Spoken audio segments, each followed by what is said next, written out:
So many injuries. Cooper Kupp, even Justin Fields. Is Kyler going to be back? His thumb's hurt from all the Call of Duty. I don't know what is going on in the NFL Best Ball streets. Everybody's getting hurt. Someone please save my teams. I don't know if I'll be able to field a full roster by the time the playoffs get here. But maybe we can mourn them all together, or we can find some ones that might actually be live amidst a sea of sadness. Let's figure that out today. Get ready for Thanksgiving. Have a little fun. Let's do it.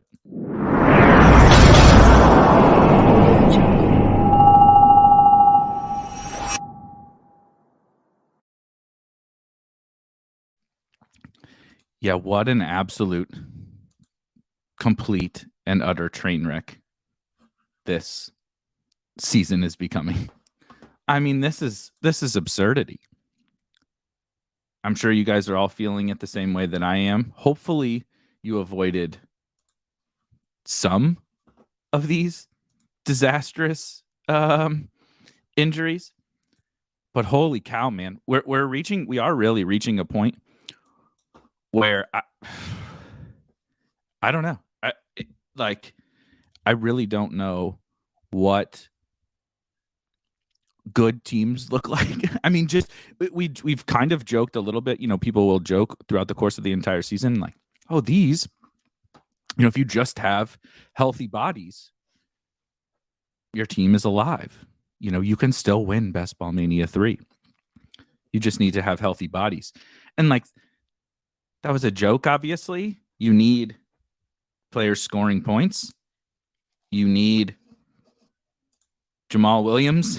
You know, I don't know if Jamal Williams is the guy you need, but you know, he's certainly burying people that don't have him in some leagues, right?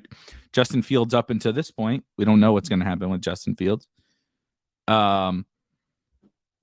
don't. Yep. That shout out to Tommy. Some positive news. He's practicing, which is kind of surprising. But he also said he has an AC sprain or whatever. Which I am definitely not a doctor. But when they say what specifically is hurt, it doesn't sound very good. It doesn't sound like somebody should be going and playing quarterback. But he is, and it seems like so yeah, we can start. Thank you, Tommy, for starting us off with some positivity amidst nothing but basically negativity. But there's this weird kind of situation going on that you feel like it's a rare occurrence, but we should kind of like say this every year, right? Rob is on his way. If you guys were wondering where Rob is,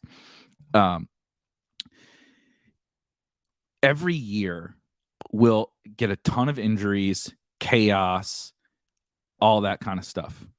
And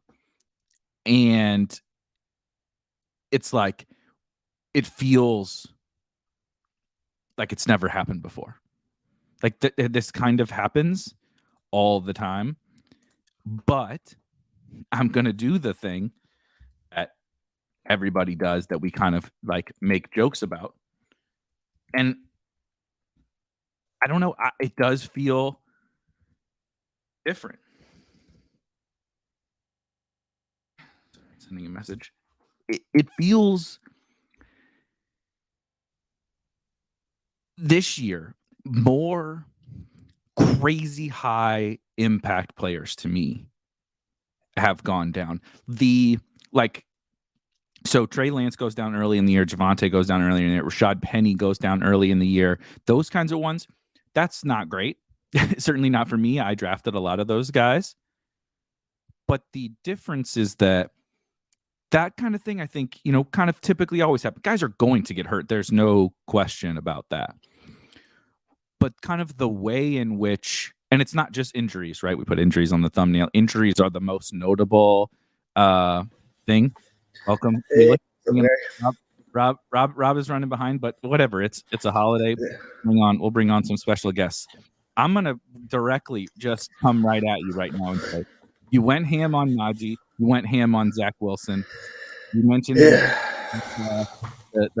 Davis Mills gets benched. How are you feeling right now? How are you feeling? Not great. The rest of your season? Yeah.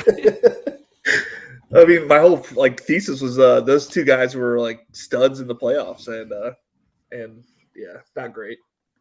Is that though Najee coming around? Najee coming around, and Jalen Warren got hurt, so maybe he can get his full work back. He's looked good the last couple of weeks, so that's nice. We're That's talking positive. about injuries here. He literally got hurt on the first day of practice and set off his whole season. Yeah. So isn't that one funny where the kind of the theme of the show is like, oh, so Cooper Kupp is like the main right? Yeah. He's like arguably he's a top 3 pick, top 4 pick, maybe the 101 for some people, and it worked, right? It's kind of like Derrick Henry last year. Like if you had Cooper Kupp, like my best DraftKings teams, some of my best underdog teams, but definitely a couple of my best DraftKings teams have Cooper Kupp, and it was like, you just take your 20 plus points every week to the bank.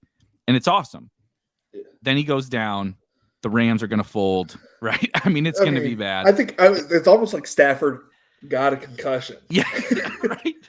That is, yeah, exactly. His head started hurting once Cooper Kupp rolled his ankle.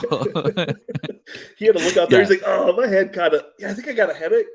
Yeah, he started looking down there for Ben Skoranek and Tutu Atwell, and his head started hurting.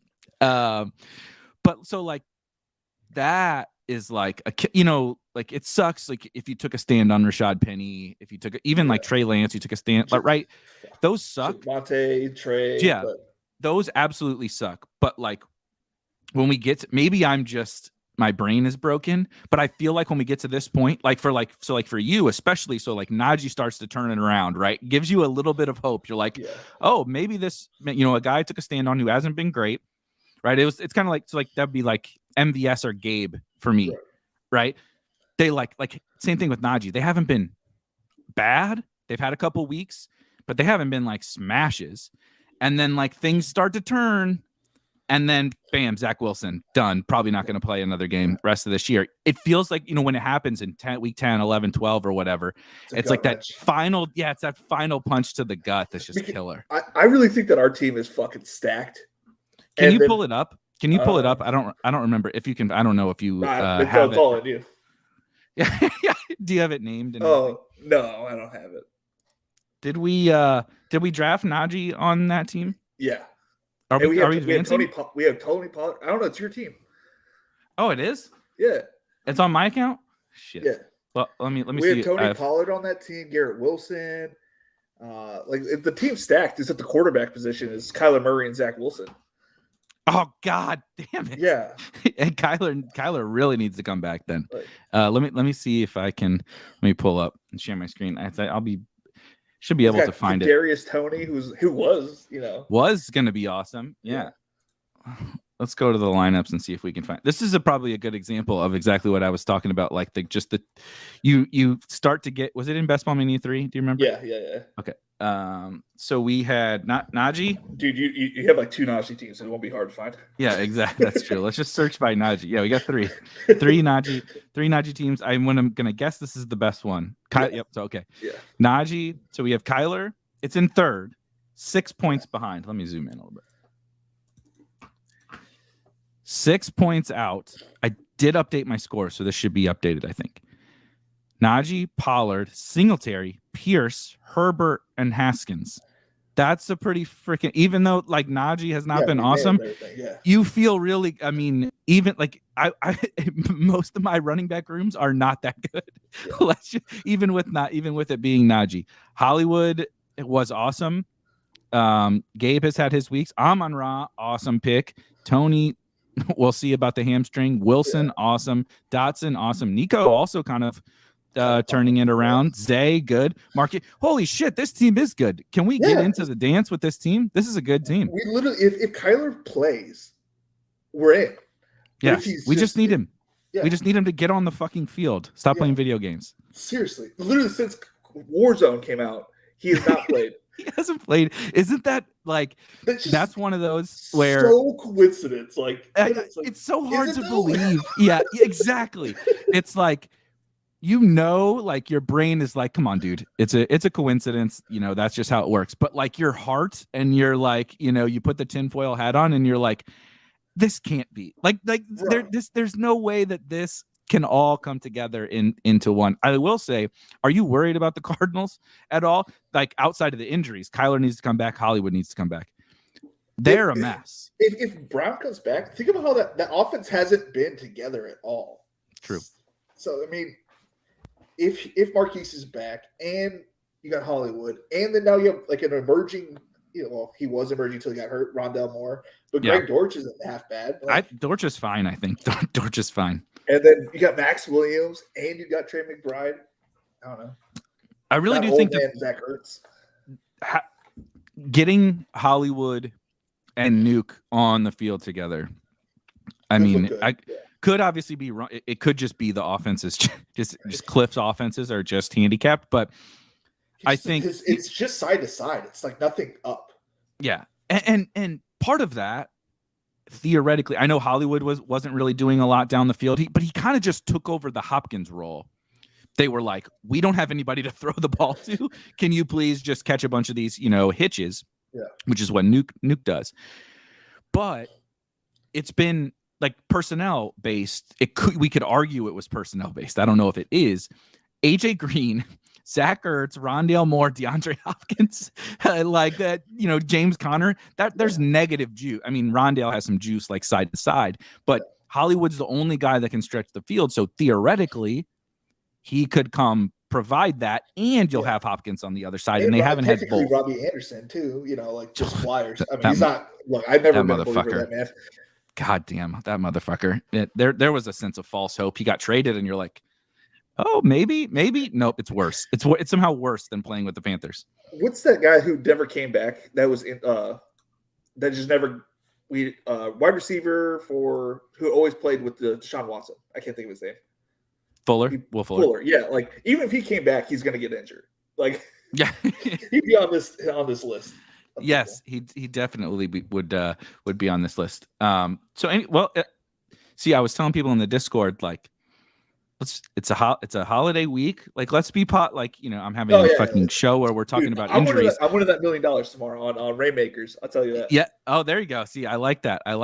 But you came in and already brought the heat where it was like, look, this team has theoretically some of the guys where you're like, God damn it. By the way, everything we talked about in that video I did a draft with you, we nailed to a team. We talked about the Broncos sucking. We talked about the Raiders being asked by week 12. Like, we nailed everything in that video. And I mean, like, for real. So this team reminds me, I'm not trying to do this, like compare it, but reminds me of the team that Peter Overzet and I drafted last year, where now it hasn't quite gotten quite the same amount of health. Yeah. That team lost Mostert early. This team has kind of the Kyler and Hollywood thing has been a little brutal, and Tony, I guess. But other than that, relative to the rest of the league, I know Andrews has been hurt a little bit, but projecting for it doesn't have guys out for the season, and it doesn't have like superstar picks, but it doesn't have there's a lot of usable pieces on here. You know what I mean? Like Jahan Dotson is usable. He may not be awesome, but he's usable. Nico, usable. Zay, Garrett Wilson. These guys are all usable. Hollywood, Gabe, Amon-Ra could be, maybe if Tony gets back, could be like legit smashes. And then the running backs are legit good and healthy.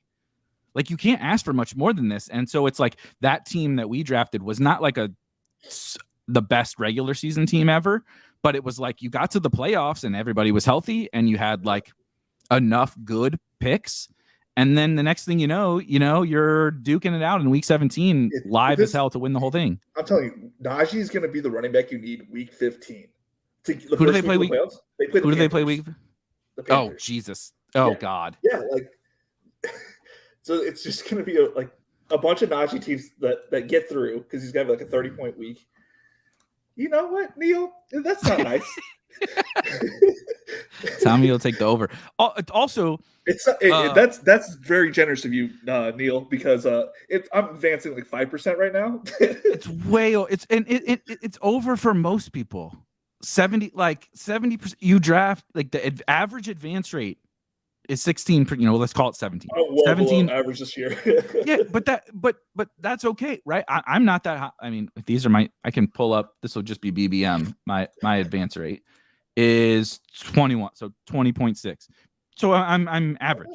You know, I'm basically average. I got 8 teams, baby. I got 8 teams. a chip in a chair, man. That's what I'm saying. Like, it sounds crazy. So I saw our good friend Eagles on and he has 40% advance rate. unreal advance rate. He is absolutely smashing. And super nice. So I hope he wins it. Yeah, 100%.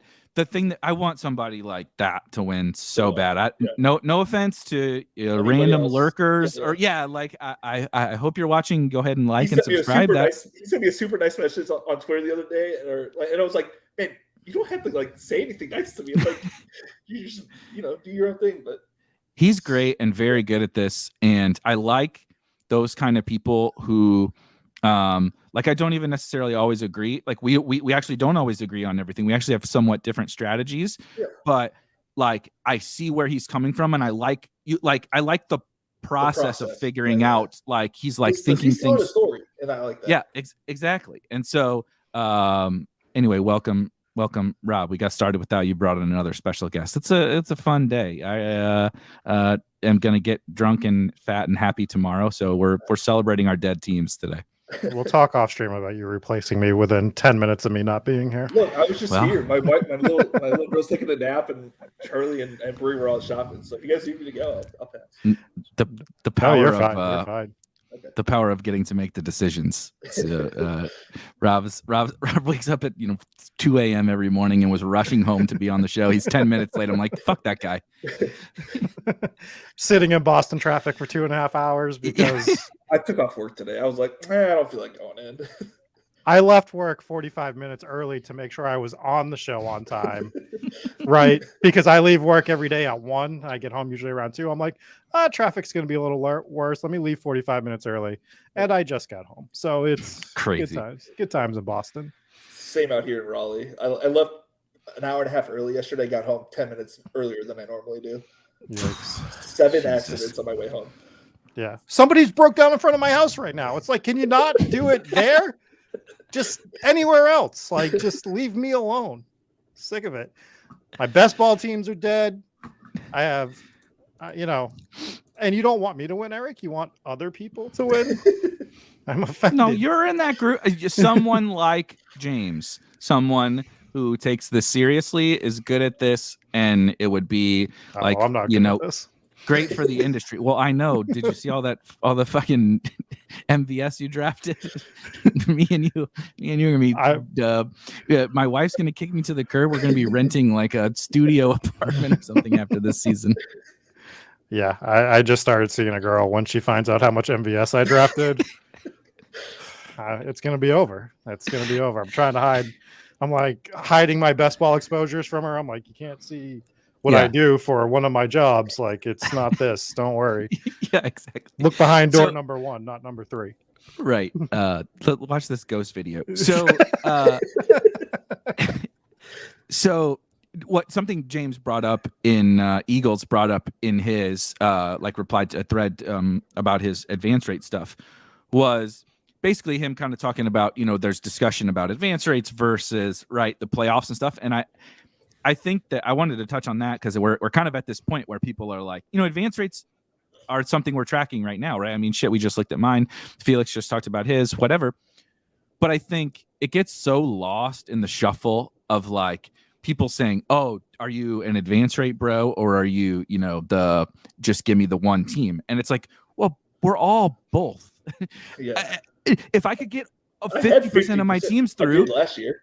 Yeah, right. The point is we're trying to construct teams so that we don't sacrifice advance rate too much, but we also give ourselves the best shot at winning the tournaments, right? We're all trying to thread that needle, and that conversation, like, I feel like it's something we could talk about right now, like even like looking at teams or looking at advance rates, that different kind of stuff is like you do what Felix did and you take a big stand on Najee. Some like people would say, oh, you're not an advance rate guy. But like last year, he had the best advance rate like of literally any best ball player ever and won the $1 million. And so it's like, it's a conversation that we're going to have a lot over the course of the next year. But Eagles just saying it kind of sparked my brain where I'm like, I think we can have our cake and eat it too in this scenario, and it doesn't have to be. I know everything is binary in our world, right? The Democrats and Republicans and this and that, but like, I don't think that one has to be that way. I think we can all come together and be like, Week 17 is important, but like we also, I want to get a lot of teams through too. Like I wish I had Eagles advance rate. I'm not intentionally trying to advance less teams. Do you have certain constructions you guys are advancing? I mean, obviously not you, Felix. You don't have any teams advancing, but you, Eric. I have 8. Okay. You have certain constructions that you're excited about that are advancing. Like for me, it's some of my double elite quarterback teams on Underdog. All my double elite quarterbacks are fucking crazy. Crazy, yeah. So like Underdog for me, my Mahomes Hurts teams are great. And on DraftKings, my Mahomes Allen teams are advancing. And I'm excited to see what they do in the playoff format. I have a bunch of Allen, Lamar Jackson teams. So I'm going to turn this to all tournaments. So this will be, there'll be, puppies and super flexes and stuff in here. My highest scoring, this should be my highest scoring team is a super flex team, a couple super flex teams. But so like, here's my highest scoring BBM3 team, and it's actually a punt quarterback team. And I was going to bring up as a counter to the elite quarterback thing, like a punt quarterback team where you hit on probably Fields, but I would throw Tua. I would throw Tua in there as well. If you have the 3 cheapies and you have one of those, basically Fields or Tua, that are outperformed, like Fields is a top 5 quarterback. Now. So if you have Fields and then like this team has Goff and Mariota, it's like, okay, Fields has a couple of tough week 15 and 16 matchups. But I get, right, the Falcons keep winning, so Mariota's going to keep playing. Yeah. Goff sucks, but every once in a while he pops for 20 points or whatever. If you get those in those weeks and then you get Fields through, like a couple of my other best teams are like this one over here on the far right hand, like Mahomes and Tua. I love that too, but it's like, man, if I could use as little draft capital as possible to get Fields and just be like, I'm using Fields against the Lions. Like, I mean, if I'm not using Fields against the Lions in week 17, then I'm never going to fucking use him.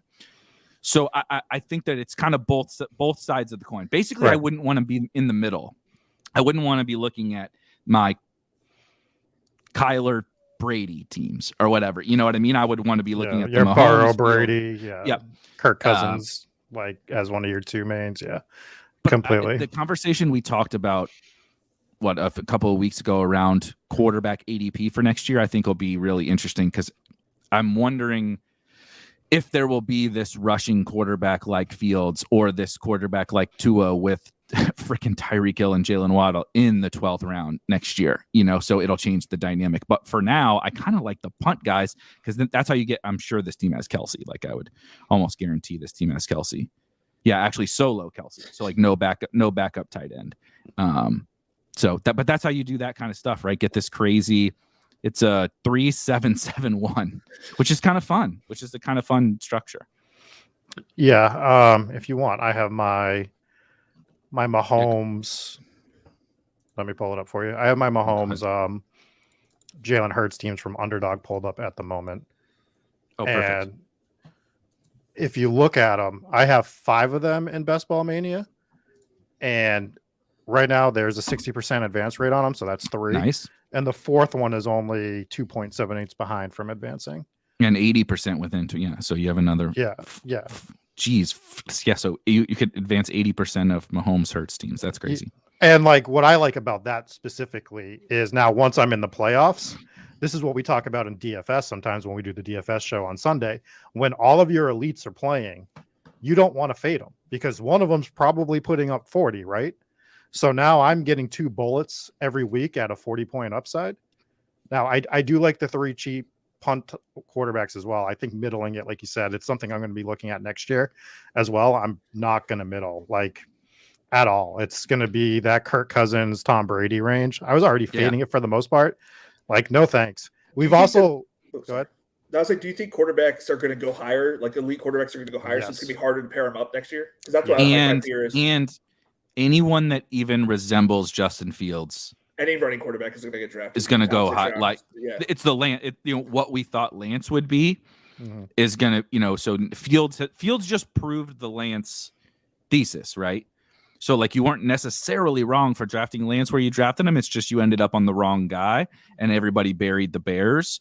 And so now people are going to be like, I don't care. Does he run? He's not going to go in the 12th. He's not going to go. Daniel Jones is outperformed is because he runs is outperforming ADP, right? So though, like all those are, I think quarterback is going to be, this is going to be the first year where we see it where it's like but like it's already efficient. It's going to be fucking crazy next year. So are we drafting Trey Lance next year then? Fucking done the last round. Well, the real question is where we drafted Malik Willis. Because he'll probably end up being the starter, and he's going to be he's a wild card. He's so bad. He's awful. So bad. But he's going to be overvalued, right? Because everyone's going to start touting that it was his I'm drafting year Anthony playing. Richardson. That's who I'm drafting. Yeah, Anthony Richardson. We'll definitely chat plenty during the offseason about the rookies and stuff. It's a polarizing rookie class. I might be bad at BBM3, but my big board, man, sign me up. 50% advance here, baby. 50%? Yeah, just about. That's insane on a contest that early. Yeah. Well, I nailed everything early, but except Najee. What I was just going to say, what over the next few months? That's what I needed the extra picks for, because there was some 20 rounders. So the other thing I wanted to point out with these teams is not only am I advancing 3 out of 5 of these right now, look at the points ahead on them, right? 118, 122, and 106. They're almost a lock to advance at this point, those 3. Mm-hmm. Yeah. So I'm bringing this up because A, I'm excited to see what they do this year. And B, I don't think you can go double elite quarterback next year. Yeah. It's going to be, that's what it's going going to be too hard to draft them. So like that strategy is completely out the window next year, most likely. That was another big stand I took in the big board, which again, I know it does not BBM3. It's like, that the quarterbacks are going to kind of stay the same. Like they're going to be good quarterbacks, and you don't want like the wide receivers and running backs are always going to be moving up and down. Yeah. The quarterbacks don't fluctuate that much. Yeah. Lance, like the only guy that's moved a lot, right, at quarterback over the last Russ 2 years. Russ when he got the move from Seattle, and then Lance when we all steamed the shit out of Lance last year, not this year. He didn't move that much this year. Well, yeah, me too. Rounds, but not a lot. Yeah, me too. He's my second highest owned quarterback. Now my first is Kyler, which is I almost wish I just drafted fucking Lance. So to respond to Neil, it was 50% that I ended up with. It was Hurts that moved up quite a bit over Kyler, and we were a little price shocked on that, and we just got to learn to ride that wave all the way up if something like that happens again. Yeah, it just depends on like how much they if you move from the 8th to the 6th, like who gives it really doesn't matter. Right. So those are the teams that I'm excited about. I mean, obviously we like the 0 RB, but I think like they're just that's such a wide range of teams where you're robust. Like what you can really narrow down is if you did sort of a double elite quarterback, some sort of double elite tight end, or elite QB, elite tight end. Like your Kelsey Mahomes stacks are absolutely mashing right now. Like if you went Kelsey Mahomes, I'm curious to see what the advance rate is going to be for the 12 spot this year, because you got Kelsey in the 12 a lot, the 12 hole. So when everything's all said and done, I bet we see the advance rate from the 12 quite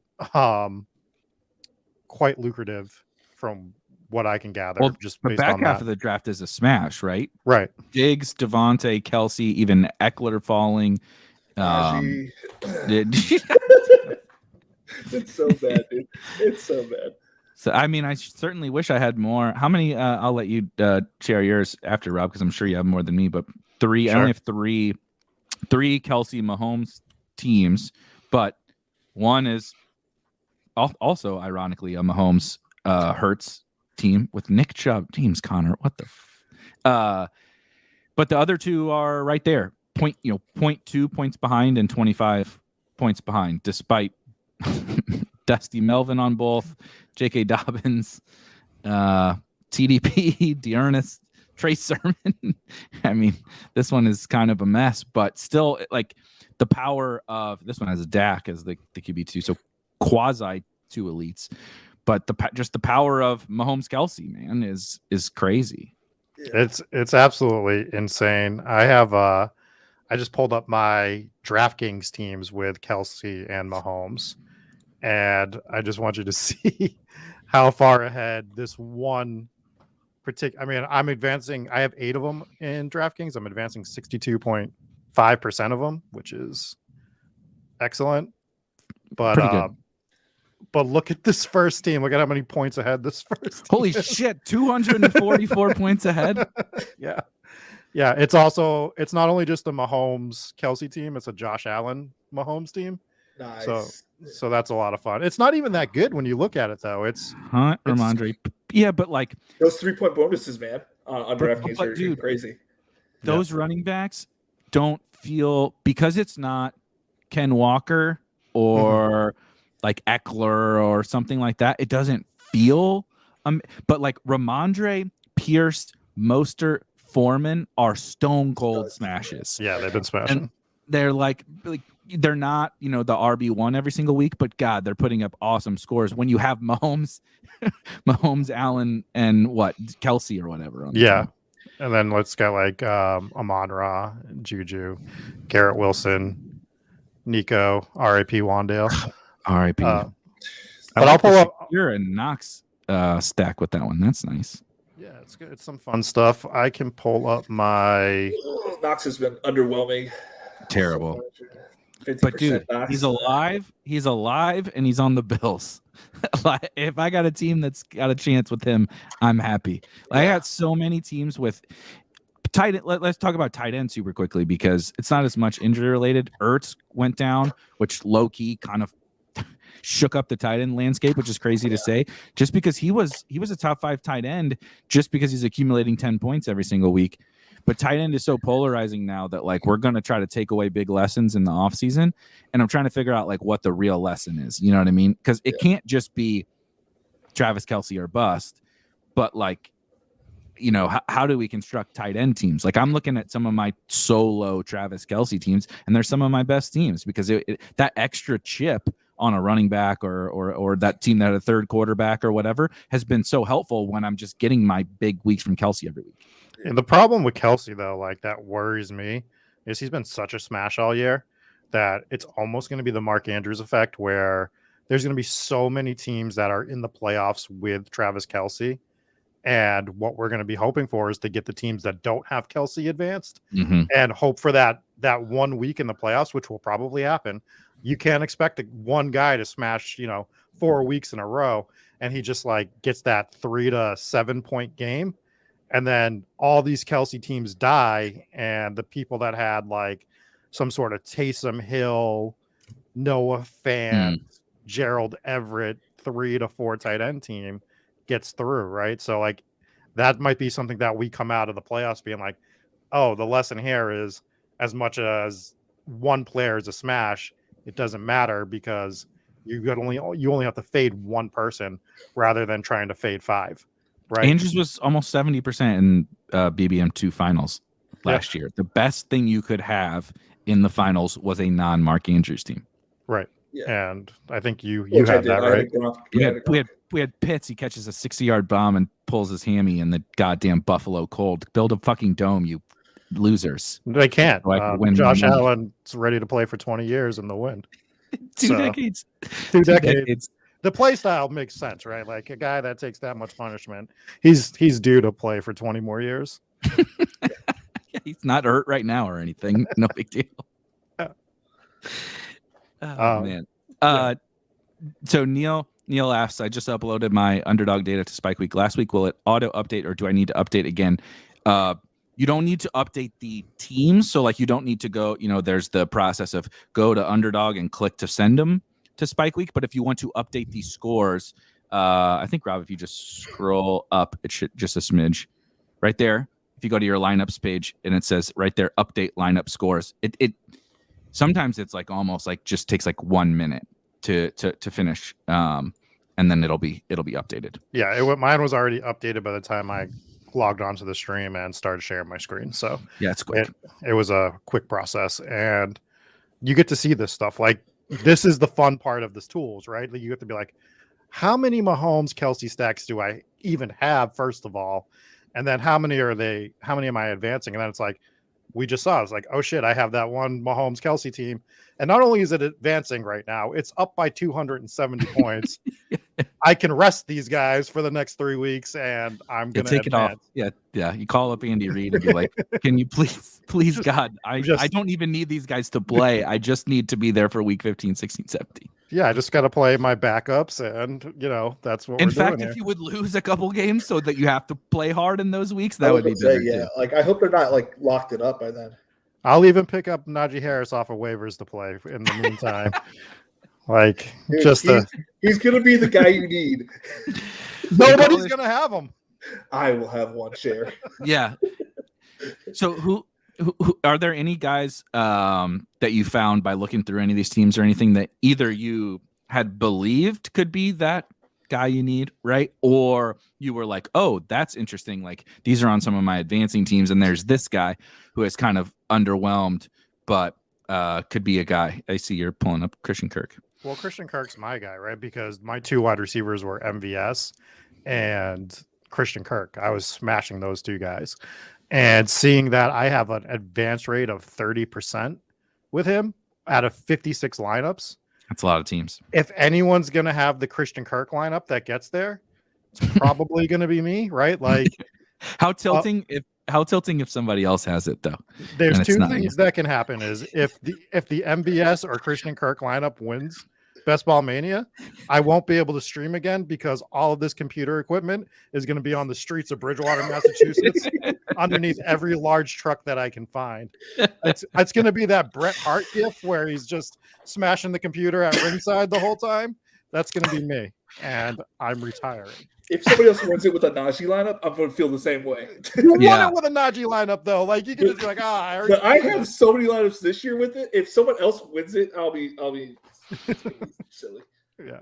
So I don't know. Like, Christian Kirk's kind of my guy, like the guy that I'm banking on a bit, just because I think his cost was cheap enough. What was he? Mm-hmm.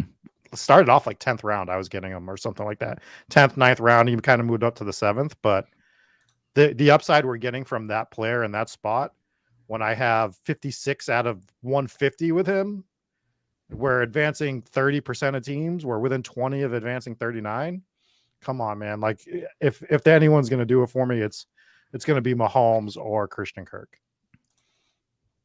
What about you, Felix? Josh Palmer, I'm hoping comes around. It's a good one with Mike Will hurt again and Palmer smashing last week.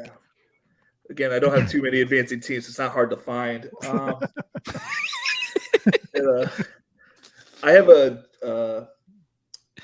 Joe Burrow, Josh Palmer, Garrett Wilson, T. Higgins, like something along those lines would be nice for that to kind of pan out. But Tommy brings up a good name in the chat where it's Jonathan Taylor, right? Because it's going to be hard to get those teams through, but the way that they want to run the ball right now.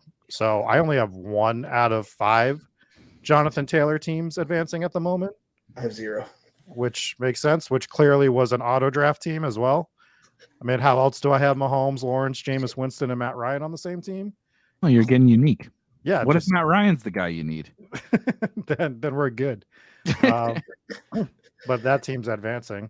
I have 21 JT teams across all of Underdog. I am advancing 1. Well, it makes sense, right? Resurrection team is got that. I got a Najee and JT, Pacheco, and somebody else on that team. But to your point, Eric, look at the points behind on all these Jonathan Taylor teams. Like, one's 37, but the other ones are 239, 248, just dead, and 354. So if you have a Jonathan Taylor team getting through, it's probably relatively unique. I mean, obviously this is a small sample size. It's 5 teams, but I would say that's probably average. Like, that maybe 1 out of every 5 JT teams are advancing at this point, because you had to almost run perfect on the rest of your picks. Yeah, 100% at best. I did think some of these first rounders would separate a little bit more. I find it interesting that the injuries and the benchings and the releases and all that kind of stuff, I feel like have just shook things up so much that I don't like last year. It was like, okay, there was a 4th round wide receiver who was literally having the greatest wide receiver season like in modern fantasy history. There was Mark Andrews, who was doing what Travis Kelce's doing right now, except he was a 5-6 turn pick. There what Debo was, doing what Debo does. And now Kelce is smashing. Outside of that, it's like Ken Walker, I guess. I'm sure I'm missing some guys, but no one is jumped. There is no Cooper Kupp. There is no Mark Andrews. There is no guy that is just for his price lapping the field. And so I struggle to see like what, everybody says like, oh, Fields is going to be so popular or this guy's going to be so popular. And I'm like, I don't know. I mean, some guys will be more popular, but like even Kelce was next to Diggs, Devontae, and Eckler.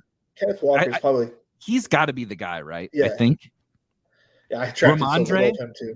Maybe Ramondre, because he's kind of just been like Ramondre has like all usable weeks and spike. Like the dude hasn't put up a dud like all season. So maybe Ramondre and Ken Walker. But like outside of that, I don't know. Is there anybody you guys think? No, but I want to. Mags has a good one. Jacobs, I totally blanked on Jacobs. Yeah, Jacobs is good. But he can easily set down like in a couple weeks just because Josh McDaniels is an idiot. True. Tommy said your team might be in last place in BPM 3. How many points does that team have? I'm wondering if somehow this team didn't update or something. No, it fucking updated. It's not the tool. Don't blame the company for your shitty drafting. Oh, your running backs. Your running backs have 0 points. Oh yeah. Hold on. Yeah, this team's bad. This is like my one Kenny Golladay team, so it all makes sense. And you weren't really drafting the Packers. You got Lazard on here. Mechie, Odell, Justin Ross. Alberto. Yeah. You weren't able to fill out a team in week 1. All right. So this team probably does have 889 points. It does. Yeah. So I want to tie a bow on the Kelce thing real quick, just for one more lesson that we learned from Kelce. Do you remember the conversations we were having in the offseason about you and Pete's team and how you guys drafted Devontae Adams early? And we were like, who's the guy to do that with? And we were like, oh, it's probably Diggs. It could be Devontae again. We were it wasn't Najee. But we were so focused on the wide receivers, right? Mm-hmm. How the hell did we not think of Kelce? How are we not because think of it this way. If you were taking Kelce 2, 3, 4 overall, just here or there, and the way that we draft specifically, you and me at least, Eric, we could have had a Kelce, AJ Brown, Tyreek Hill team easily. I thought about that the other day, and I didn't sleep very well that night. And then you get Mahomes, right? And we and to be perfectly upfront and honest, I didn't even think about doing that with Kelce, and it makes me want to vomit. And he was the best guy to do it with, almost strictly because of position. Yeah. But even Diggs, when you think about when you take a quick step back and you say, okay, we did it with Devontae. Pete and I did it with Devontae because wide receiver was not quite the same 2 years ago. Right. There was no one was like, oh yeah, I'm gonna take this Cooper Kupp guy 101. It was what Devontae and Tyreek and Diggs in the first round, but they were all late first round picks ish. This year, people are taking Kupp and Jefferson and Chase 101, right? And Kelce was up there, whatever. But Diggs and Devontae had to beat a lot more guys. Mm-hmm. And they're dogs. Diggs was a dog to those other 3 guys. Devontae wasn't really a dog. Devontae probably held flat last year strictly because he went in the late second round for so much of the summer. Because of the uncertainty stuff. Yeah, it was the perfect storm. For anyone that doesn't remember, we didn't think Rodgers was going to play for the Packers last year, and so Devontae went cheaper. Anyway. He was too busy taking psychedelics on Mount Vesuvius or something. Eating clay. Yeah. To cure COVID or whatever the fuck he's doing. Yeah. But Kelce has the the positional advantage, right? It's like if Kelsey hits, if you do that basic ass thought experiment, if Kelsey hits, he's like the 101. Yep. So if he goes 111, take him at 102 instead, right? Maybe you don't want to pass on CMC or Cup or whatever. That's fine. Take him at the 102 and get your crazy, fun, unique Kelsey builds. It was like the most obvious shit ever, and I literally never did it. It tilts me. Yeah, did you see that? Cool. Yeah, that was the one I was going to say to bring up. Someone cool on 2K has a Kelsey, Saquon. Yes, that's AJ Brown awesome build. Yeah, that's I mean, that's what you're going for, right? That's the dream. Mm-hmm. Yeah, and if I'm just pulling up just strictly my Kelsey stuff right now, and it's advancing out of 20 lineups, 25% are advancing, which is nice. But looking at the line, this is why this tool is so freaking important. Lineups advancing or within 20 points of advancing is 45%. Nice. So there's still 20% of teams more that can get through, which is very, very nice. So Kelsey was it was just a lesson to me we're not going to catch everything, but to try to keep my mind open and not break things down positionally, where I'm like, who's the guy I can take early? That's not going. And it was just, my mind was stuck at wide receiver. So maybe next year it's a running back. Maybe it's a quarterback.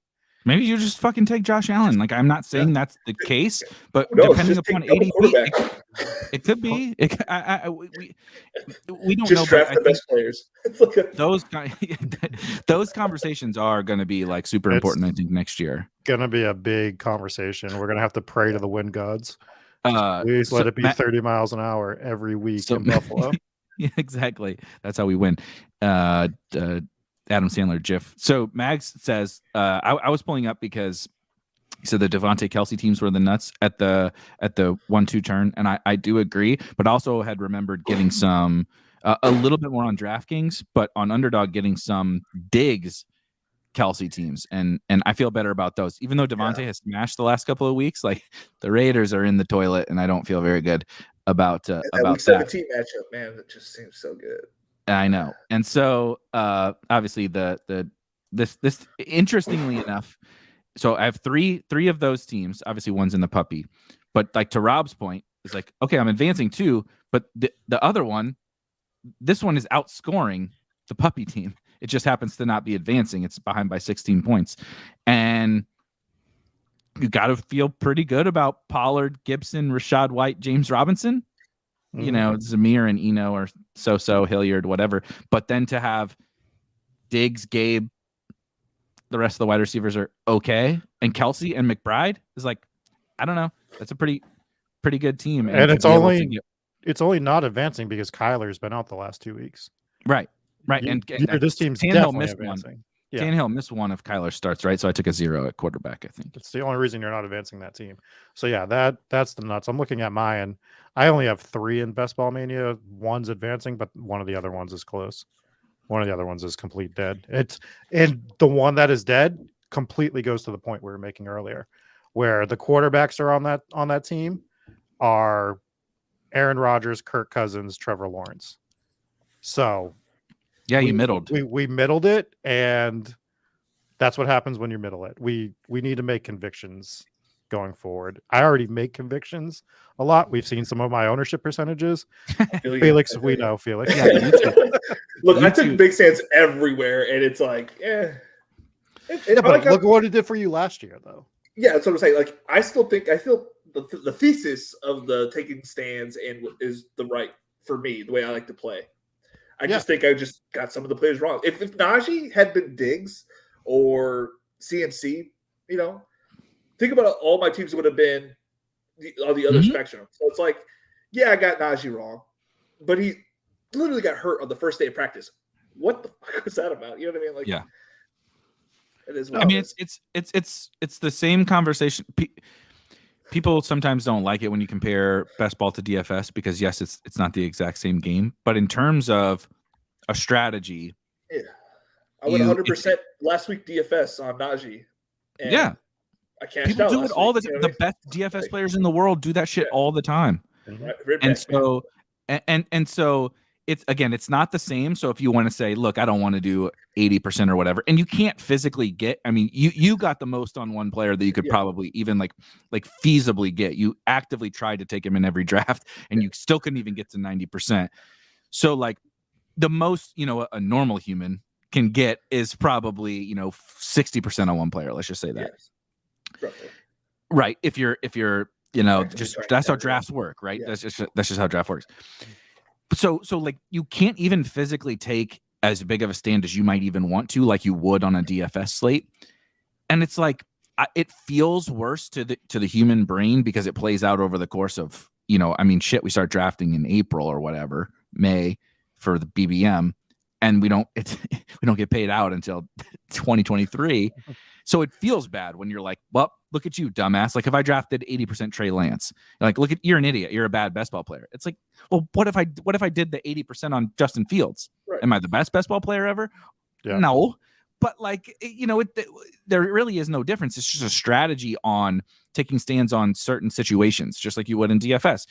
That asset has upside to far exceed his price, which is exactly what I'm looking for. And, you let the chips fall where they may. So the whole diversification thing is. So is Mike White and Kyle Allen better quarterbacks? Because I would love for my Nico Collins and Garrett Wilson. Mike White is better than Zach Wilson. Yes, you and I are better than Zach Wilson. Can you believe he's 5-2 this year? Though his defense is amazing. I understand, but he's so bad. He's a winner.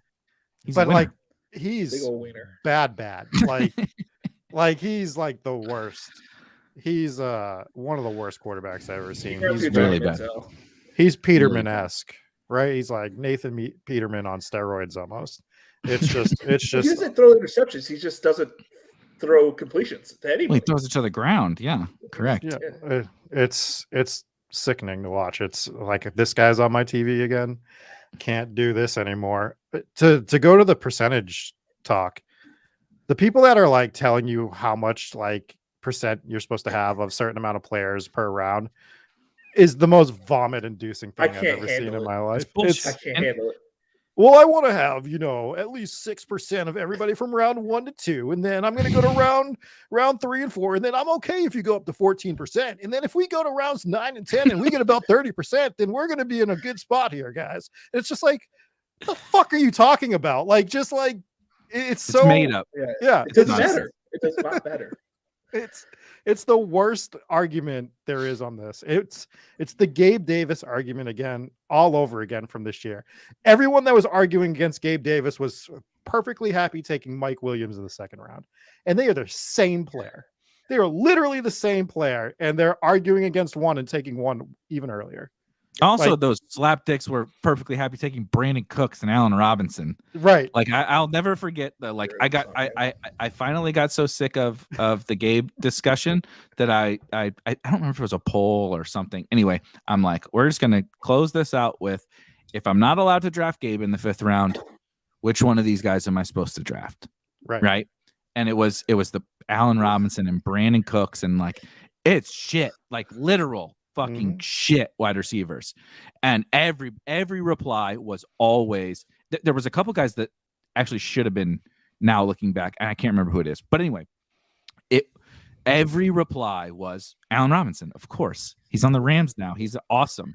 Brandon Cooks, didn't you see how many targets he got last year? Whatever. And it's like, the discourse is so silly because no one will ever go back and take an L on Allen Robinson or Brandon Cooks, but they will throw shade at someone who was on Gabe Davis, right? And like that's what I hate about kind of the whole space is but it's also good for our pockets, honestly, because the public consensus will never come around on the Gabe Davis type. And what I would consider a small MVS is the same thing, a small loss, big win player, right? I know Rob didn't agree with this, but like ETN, Breece Hall, Ken Walker was probably this, Ramondre was this. All the winners are almost always the small loss, big win archetype. And people are so obsessed with one name like Gabe, and they won't budge on that, and it's so funny. Yeah, I was wrong about ETN, and I can happily say that I was wrong about ETN. It wasn't the player so much as the price tag for me. Yeah. Third round was, and It just, and I was big on the passing game. Yeah. The thing that killed me was the guy arguing with me that told me I needed 8.33% of every single player across the board. Coming into that. I was just like, this is your argument that we need 8% of every player? Like, can you imagine? Can you imagine how unfun that would be to draft? Yeah. Like Brutal. Like balancing those exposures. Like I want to draft guys that I want to root for. Like that I think are going to break slates, that are going to win tournaments for me. When part of the experience for me is when Gabe had that 98-yard touchdown. Mm-hmm. He had he pulled a Rojo. You know what I mean? And then he catches another one. I'm like fucking naked victory lapping around my neighborhood. That first catch in the first game, like he did the same thing. I 100% Gabe Davis on the Millie Maker or whatever it was for DraftKings. I 100%ed it. I'm like, I'm just running around my house, just fucking having a. It's amazing. That's why we couldn't do any streams that week because Eric got locked up. Exactly. I didn't talk to anyone for a few days. I was at county, but like that's like, isn't that part like we do lose that sometimes too? You know, like fun, what the fuck is the fun of drafting literally 8% of every player? Yeah, live a little. Exactly. Sounds awful, doesn't it? Like, doesn't that sound like the? It's also a losing proposition. True. It's just a way to lose slower. It's just a way to lose slower. It's the people that middle poker. Like you're only supposed to do this. You're only supposed to do this. You're only supposed to open in this range at this particular time. And you're not reading the room. You're not reading the table. You're not reading your draft. Like your draft is going to give you stuff that other drafts aren't going to give you. And you need to identify that relatively quickly. And usually you can by the second round. Somebody's going to do some crazy shit where you're like, okay, well, if they're doing this, they're probably going to start doing something else like this. And that's going to leave me open to grab guys like this in each round. I know I'm not giving specific examples, but I think everyone kind of understands what I mean here. Like, how many drafts were relatively straightforward for you guys? Not a high percentage, I would say. No, there's always usually some, eventually it comes. Eventually a decision point comes. Yeah, or you're in a Felix draft and he throws the wrench into everybody it. Would I feel like a few like light bulbs just like exploding around me. Like, what is going on with some dude drafting Najee at 101? I'm like, like it's gonna be different. Yeah. Yeah. And there's nothing wrong, and there's absolutely nothing wrong with that. I think that just give you guys who you want to like see win or you see have like a super high potential. Like again, I thought Najee was gonna be healthy going into the season and not share the workload with Jaylen Warren. Yeah. And it's okay that it failed. Are you cool on 2K's questions? Very good. Yeah. So Cool's asking, how do you guys feel about the week 17 correlation now that the picture is becoming somewhat clear? And I'll let you start, Eric, because you always have the correct answer to this. We've been harping on this since the beginning, though. Yeah. It's I even got a reply on Twitter today where somebody was, I think, tilting a little bit of their Broncos exposure because and they blamed it on week 17. And what I always say to this question and any really week 17 question is that it's what I would call like a decision tree, right? When you're going through a draft, like we were just talking about, maybe chaos starts to ensue. If there's a guy there that you have valued way above that pick and he's going beyond it, Najee falls to you in the middle of the second round and he's your guy, right? He's your 5th overall player or 1st overall player or whatever. You just take him. None of that other shit matters. Week 17 doesn't matter. Even team stacks don't matter, right? You're like Rob has tons of Mahomes and MVS and all that. None of that is the first rung on that decision tree. It is basically your rankings projection, however your process is to ranking players. All of that stuff comes first. So like the week 17 correlation thing is Leone called it in the early offseason. He's like, it's a free roll. If you're doing it correctly, it's just a free roll. That's all that it is. It got lost over the course of the summer because, content creators, we do like to take things a little bit too far sometimes. We might have made a shanty. May or may not have made a fucking music video. But the whole point is just that when you reach a spot in a draft where you have players it's a tier, it's all the same. Are you going to take X wide receiver? Are you going to take you have Mahomes and Judy on a team. Are you going to take MVS or are you going to take somebody on the Titans? You're going to take MVS because you have them ranked basically the same, right? That's why tiers and all that kind of stuff is so important. And people just lose sight of that. They're like, well, I draft off ADP. And so once I get to an ADP spot, I'm going to take the guy who correlates week 17 because they said I need to care about week 17. It's like, that is not how this works. But we've kind of lost that. We kind of lost that fact. So I still feel great about week 17. Think about that now. If you get guys through who have exceeded draft capital and you have that little extra lever that you pulled on your teams, like if you have Ken Walker teams and you have all these extra little mini correlations, don't you want that? I want that. I want that on my teams. I got a bunch of Jets, Seahawks, man. It's so exciting. And, right. and Bears, Lions. Oh, it's so exciting. Especially right now with the move away from Zach Wilson. If you have Michael Carter or Garrett Wilson on Ken Walker teams. Maybe Elijah Moore. What if Elijah Moore's the guy? Shit. I drafted a lot of Elijah Moore, and I guarantee you that 58%, baby. Those Christian Watson, Justin Jefferson ones are going to be a lot of fun, right? Oh yeah. Like even if you didn't love Christian Watson, he's such a good example. Thank you for bringing him up. You took Jefferson 102, 103, 104, whatever.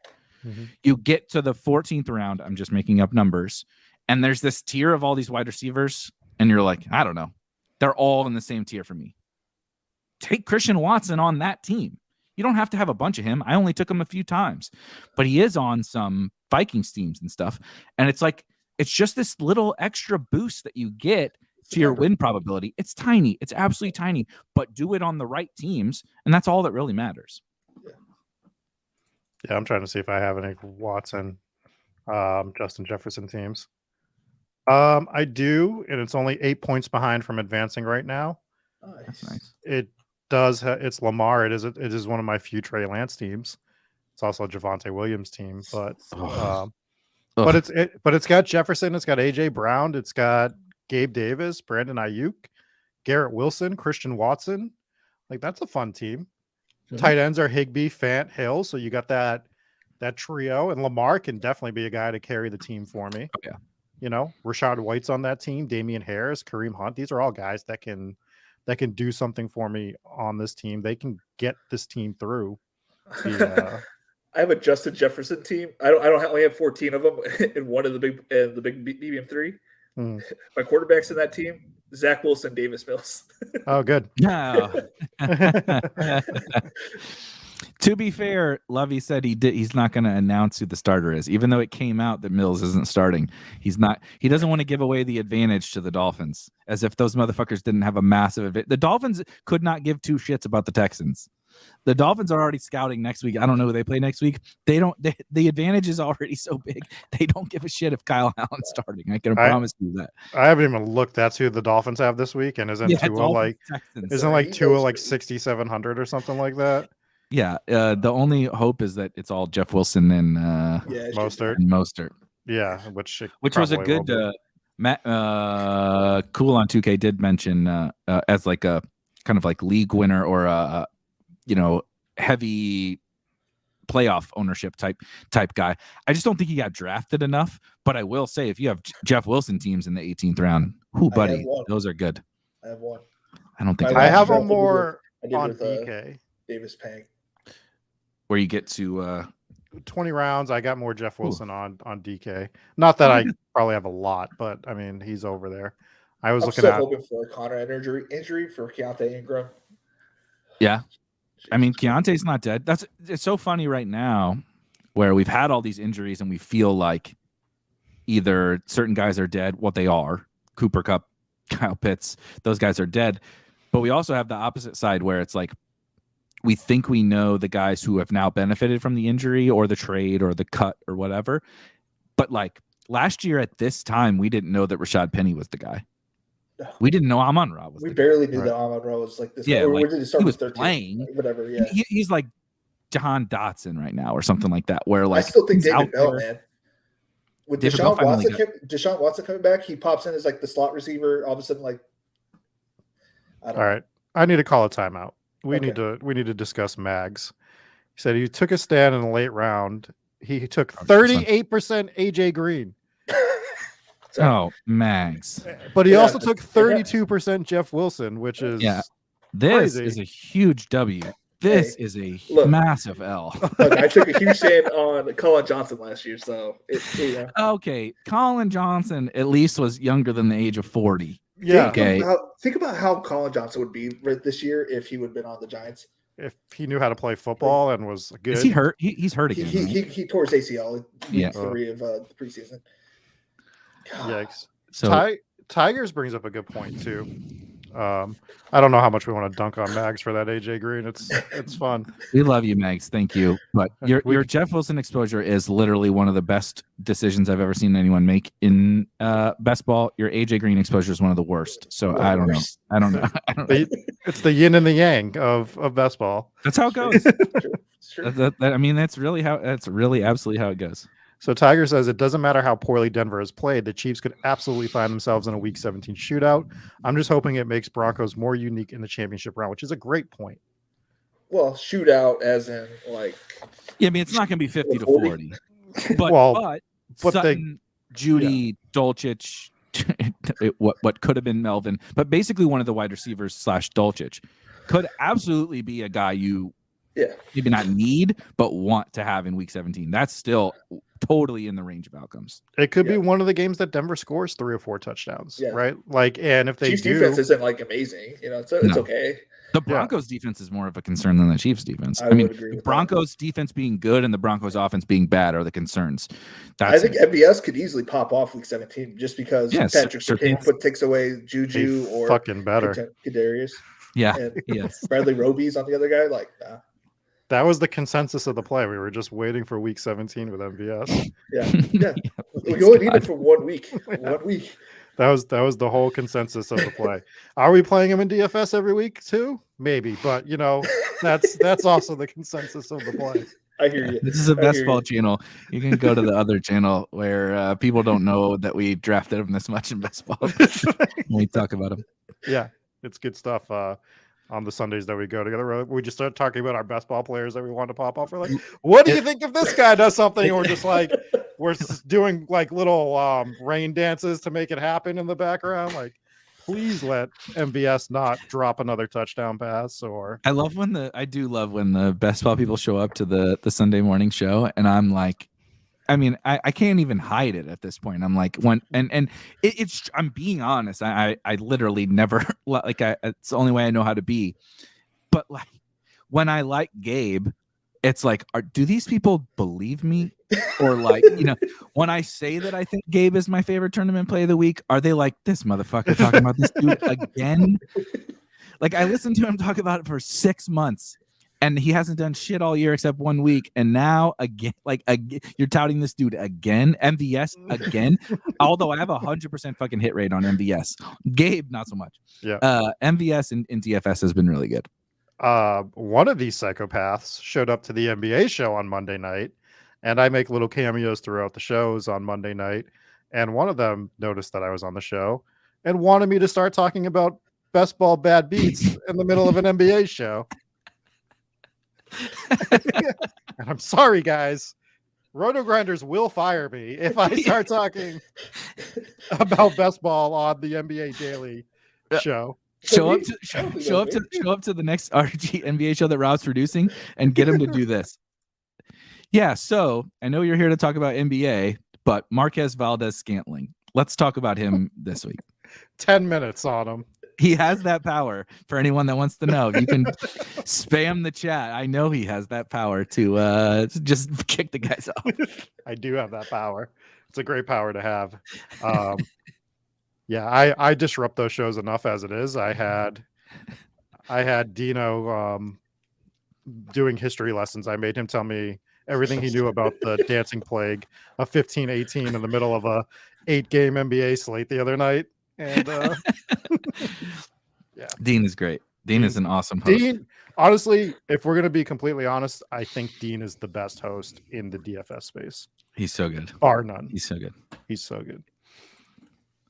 There was something else somebody mentioned that I might have missed that I wanted to. All right, you got a bad Mags.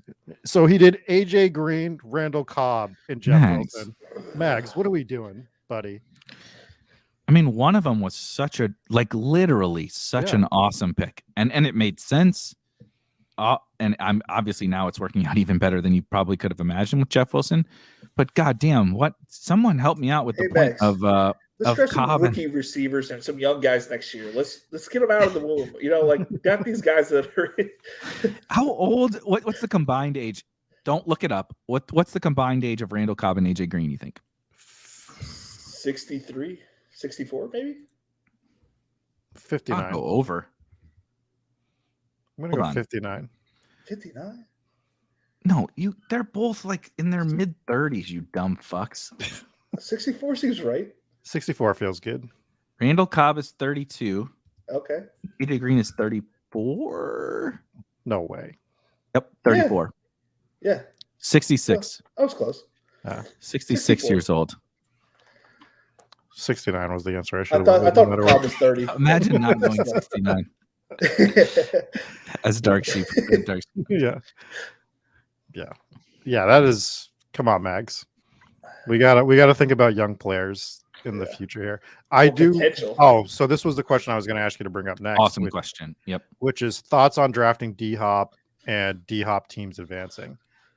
I thought he was declining last year, so that's why I didn't take any. He looks way better this year than he did last year. I'm curious if he's either just fresh legs or if it's more steroids. Back on the juice. Yeah. Back on the juice.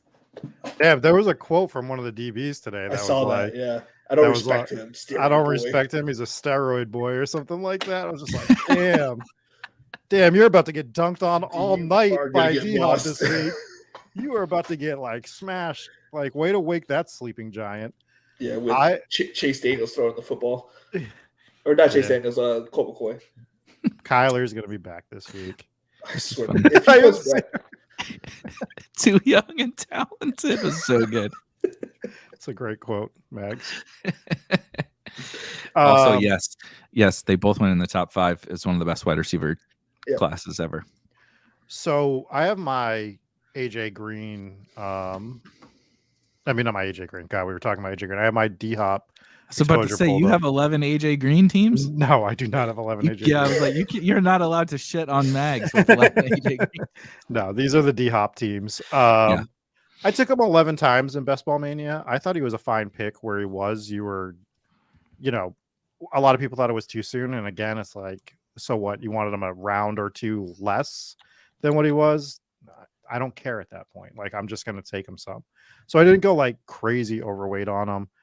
18% advance rate is fine, right? Like, that's decent. And we got 27 within 20 points of advancing. So one of them definitely is advancing. And look at that. ETN.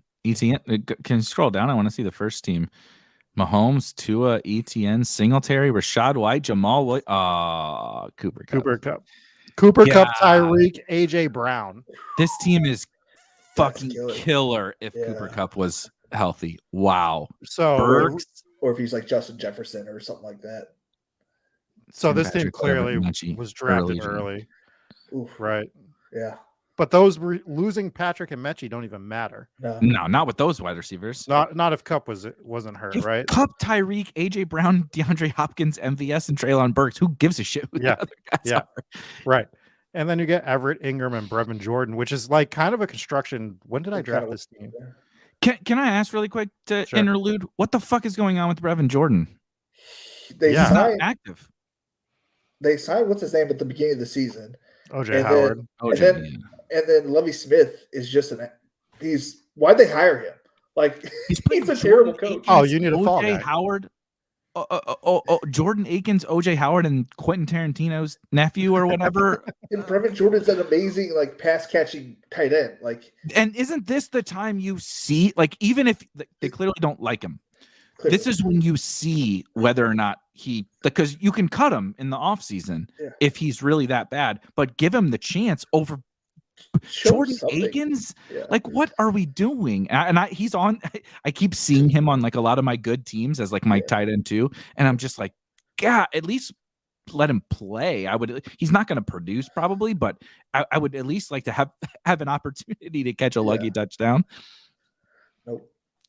I am curious about my Hopkins exposure in the DK tournament.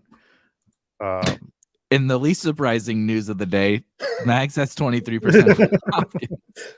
Who's the oldest player right now? How many Tom Brady shares do you have? Yeah, exactly. Tom Brady. Yeah, so I mean, my exposure to Hopkins is like right around the same percentage on both of the big tournaments. I have a few less of the DK teams than I do. I max Best Ball Mania. I think I had like 106 on DraftKings, so it's about the same. I liked him, but I wasn't like in love with him, so he was getting mixed in, but he wasn't, a priority, but he wasn't a fade either. I have one Hopkins BBM team. It's in third, 4 points back. It's also a Kelsey. It's like kind of good, kind of. Mm-hmm. It's like one of those where you look at it, you're like, that's not bad, but it's not amazing. Yeah. Rojo. We're about to bring Rojo back to life, though. Are we? Yeah. Got Rojo on there. I mean, CEH went on IR today. Another injury. Yeah. I mean, do we think Darrell Henderson ends up in Kansas City or? No, or I don't think they'll Melvin? bring. I don't think they'll bring anybody in. He'll end up on the 49ers or They got Miami. have to cut somebody. Yeah. Yeah. I mean, I'm worried about Darrell Henderson going to Philly and just what up, Paul? ruining the Philly backfield. Yeah, I have a lot of Gainwell, and that has not come to fruition yet, but I'm still like holding out hope that something will happen down the stretch. And if they bring somebody in, it is total coffins for Gainwell. It's already probably coffins, but it's if they bring somebody in, it's really coffins. It feels like, just off the top of my head, the most likely team, right, to bring in another RB. Yeah, The Giants. Yeah, Matt Breida is the backup, and he stinks. Yeah. I don't know. It's tough. It's really. I don't have a good. There's not a lot of good. There's not a lot of pay with. If Warren's, it's a hamstring, so who knows? That could be not bad, or it could be really bad. Right. That feels like a Melvin Gordon landing spot, though. Just anybody. Ruin my life some more. Type of guy. Like, they just need a body. Where like Henderson feels like a contender would want like a Darrell Henderson. Yeah, he can play. He's not like awesome, but he can. I mean, he's basically the starting running back on the. Oh my God, he's gonna go to Seattle and just ruin Kenneth Walker. Yeah, no, that would be really bad. Possible. I don't have that much Ken Walker, although I do have a couple of really awesome Ken Walker teams. But I mean, there's probably a lot of really awesome Ken Walker teams. So if he tanked, it probably wouldn't hurt. I don't have a good landing spot for him. I'm trying to look at the list of teams, and it'll be somebody really bad. It won't be anybody who needs him. It'll be a secondary. Yeah, that's what I'm thinking. Like, it's someone that's gonna just want him to, maybe even Jacksonville to back up ETN somewhat. Yeah, Jacksonville's a good one. Do you think the Chargers would be interested in one of these guys? Like, they tried Sony, he sucks. They tried Spiller, he sucks. Josh Kelly, he sucks. I don't think they're going to bring anybody in. I think we're going to just call it what it is this season as a Chargers fan, and we're just going to play for next year. Because if we're going to lose this week to well, that's the perfect reason to bring I mean, I know he's already been there. Maybe there's bad blood. I don't know what the exact situation is, but like, you want to keep Eckler as fresh as possible. You don't want to be running Eckler 30 times a game right now. Not if it's I would assume they'll just our coach isn't smart enough to use him 30 times a game. It was very weird. He was coming out on passing downs against the Chiefs at times. It doesn't make any sense. And then Spiller going in, and it's like whatever. It was weird.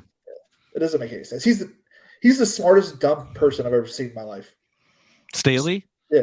Yeah, he's total fake sharp. Somebody gave him the analytics handbook, and he used it to make himself seem smart, and then he's not. Quan is asking, was CMC worth the top 2 selection? Should we be getting unique at 101 through 103? And this is kind of to our Kelsey point we were talking about earlier, where I think it's fine to get unique in these spots next year. I mean, off the top of your head, like last year, we knew that Jonathan Taylor was the 101 this year. It was locked. As long as he didn't get hurt, it was locked in, right? That he was going to go 101 at this point. He was going to go 101, yeah. So I just thought that was a fugazi because like everybody knew like he had so many like outlier stats that were just going to bring his stats back down to normal. Like he couldn't like positively increase his stats. I thought that's why I was like, the efficiency was through the roof, 100%. There's no way like that's going to keep up. But we don't have that guy this year, do we? Do you think there's a clear 101 for next year? Like someone that you're Justin Jefferson would be the closest thing, I think. It's But probably he goes Jefferson away. right now. He goes away in the second half of games. It's kind of tough to say that he is. Right. I mean, so like it's like I like Jefferson. Like I didn't dislike Jefferson. I like Chase more than I like Jefferson. I think Personally. ADP next year is going to be so like crazy, like at least to start off the season. Ever drafting. shifting. Yeah. And I think we were drafting Antonio Gibson in the second round last year. Some people were. Me. Fuck you. Okay, I thought no, you. this past year, I thought you were saying you. I thought you were saying you weren't because I was. No, because I have like a team where it has like Antonio Gibson and then Saquon after. Yeah. I was like, what was I thinking? And also, Gibby is a guy who, a low key, really big injury that we haven't discussed, and I haven't heard anybody discuss, is J.D. McKissick. He went on IR with what. I mean, I hope he's okay with a serious neck injury. It kind of seems like Chris Carson-esque with the way he can't kind of recover from this neck thing. But like Brian Robinson is not, he's not that dude, first of all, like from a talent standpoint. And even if like setting that aside, he's like the early down in between the tackles grinder.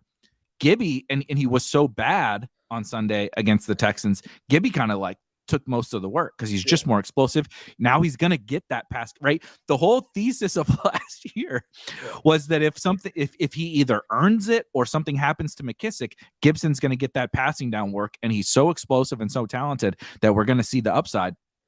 It's here now. Now he's going to cede some, 3-yard carries to Brian Robinson, but who gives a shit? Like if he's going to get the passing work and he's still getting goal line carries. Yeah.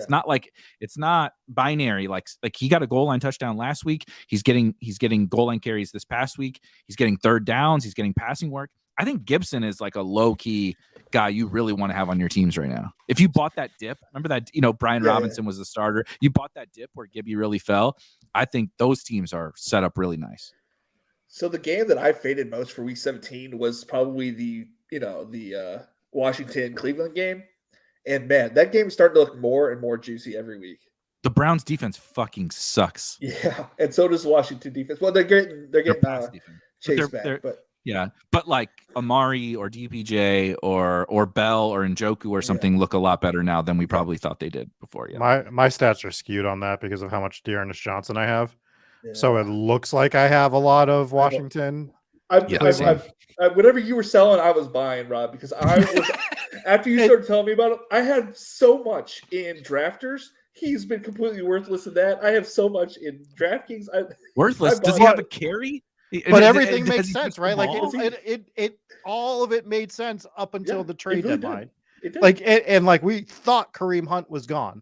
Yeah. We like all indications where he was getting traded. Going to the Eagles. Yeah, he's going anywhere. Like he's out of there, and they don't pull the trigger. And I don't fucking understand why they don't just get some draft capital for Kareem Hunt. It still doesn't make sense. He's going to leave for nothing. In a couple months, and they just said, we're going to win 4 games. We'd like to keep Kareem Hunt and give him the ball 8 times to beat us. That's like the most tilting thing that happened to me all season. Because we saw that in February. No one else saw that. And we were like, Dearness is the play because they just re-signed him. They got to trade Kareem Hunt. They can't keep all 3. It literally makes 0 sense. Why would you re-sign this guy unless you're trading him or trading Kareem Hunt? We know Nick Chubb's stable. Like he wasn't going anywhere. He is the lead back there. How do you not trade Kareem Hunt at any point in the season? He wanted to get traded. Yeah. He doesn't even want to be there.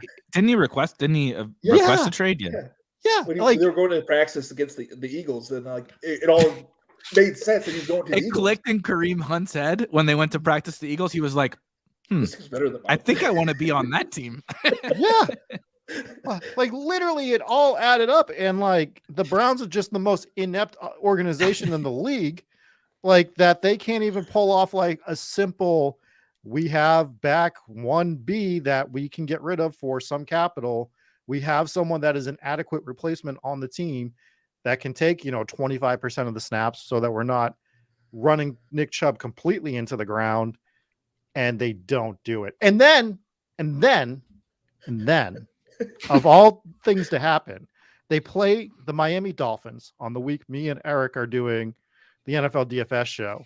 And we bring up the fact that, like, if there's ever a Kareem Hunt week, it's going to be this week because they're going to be in a negative game script probably, and they're going to need to throw the balls. So Kareem Hunt's going to be on the field.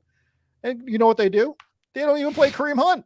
They keep Nick Chubb in there. So why didn't you trade him? What are you doing, dummies? God, thank God I'm not a Cleveland Browns fan because they make the worst decisions as an organization. My favorite part the only little thing that you Chef Kiss nailed it, is that they drafted Jerome Ford. Yes. Yeah. They have 4 fucking quality NFL running backs, 2 of which are going to be free agents in the offseason, and they're awful. Terrible. There is no legitimate reason to keeping both of Dearness, and even if they wanted to say Deshaun will be back, we're not technically out of it, we want to keep Hunt, then fucking trade Dearness because you drafted Jerome Ford. There was no, like, all the logic made so much sense for drafting either Hunt or Dearness. Dearness was just the guy that won the 18th round, and everything came together, and the Browns' incompetence didn't come to that also came together, I guess, is how I would say it. Because he's on a 1-year deal too, if I remember correctly. So you're losing both of them. Yeah. Correct. They're both gone.